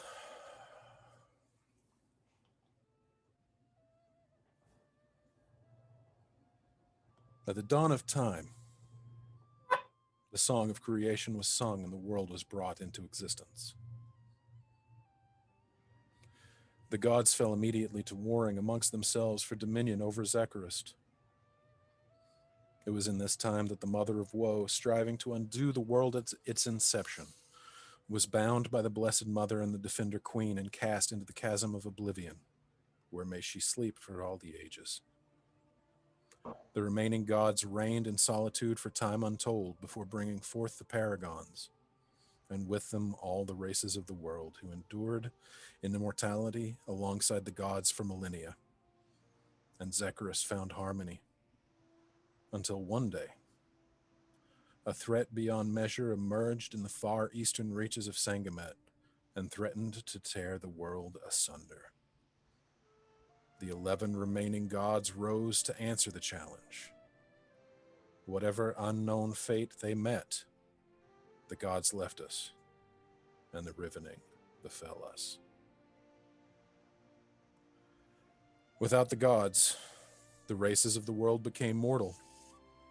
Death came to us, and with it, the potential for lore and knowledge to be lost to the Reaper's scythe.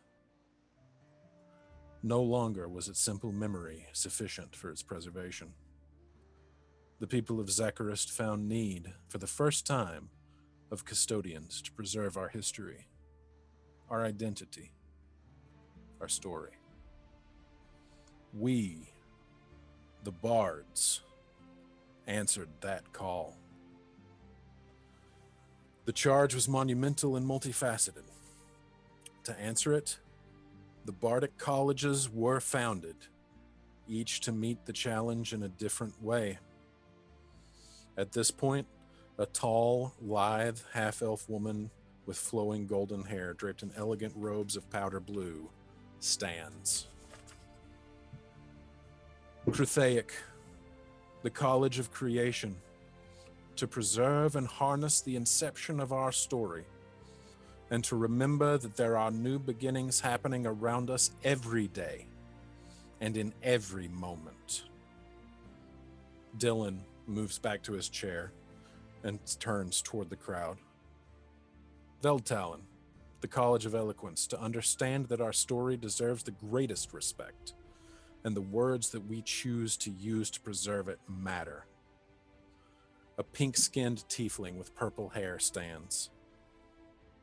Galantok, the College of Glamour, to always remember that our story has power, hearkening back to the language primeval, and to know that that power is our own.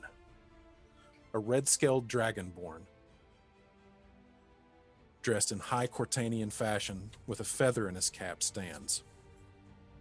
Aetherus, the College of Lore, to appreciate that our story is an intricate and interwoven tapestry, and each and every thread therein is essential.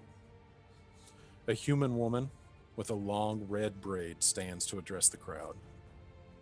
Dimmick, the College of Spirits, to spread the knowledge that though death has come to us, our story transcends it and does not end with it. A dwarf stands, the broadest dwarf you have ever seen, with 2 swords crossed over his shoulders. Kaladine, the College of Swords, to preserve and defend our story, through force when necessary, should any dare corrupt it. A dark-skinned man, clad in armor, stands, his hands coming to rest on the pommel of the sword of his side. Treyun, the College of Valor, to exalt the deeds of the great heroes of our story, both past and present, and to hold them up as exemplars to aid us in navigating our own tribulations. A pale human with a black ponytail stands, addressing the crowd. Rundamar, the College of Whispers. To appreciate that there's parts of our story not everybody needs to know. Together, these 8 move in unison towards center stage, Dylan speaking up once again. Each spring we assemble, our separate paths drawing us together for 5 days to commune, commemorate, and carouse in an annual respite of reflection and renewal. Communally, we set the world aside for a moment to contemplate and celebrate what it is to be bards. We raise our distinct voices in unison to sing our sacred song. As one, this council of 8 on stage raise their hands toward the unlit beacon at their center. From all around you, the expectant murmur that has run through the crowd this entire time swells into nervous, excited chatter.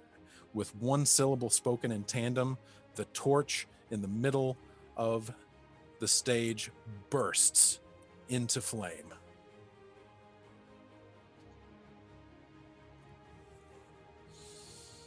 The 8 on stage turn to the crowd and say, "We, the custodians of the Bardic Colleges, declare the 1,314th Odic Fest begun."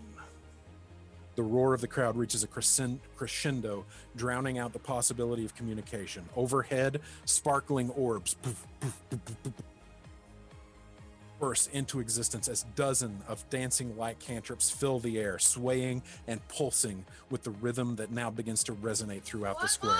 High above, the sky erupts into brilliant explosions of color, the first time many of you have ever seen fireworks.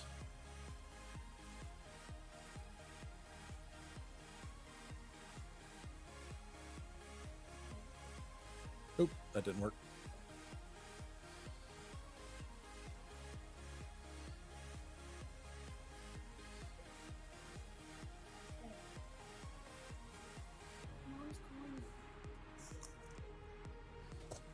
Okay, I'm just about done.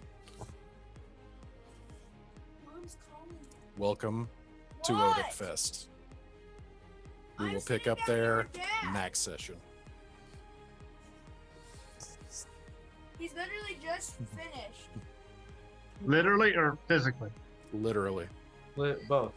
Hello. Are you hungry, Dean? ¿Por qué no los dos?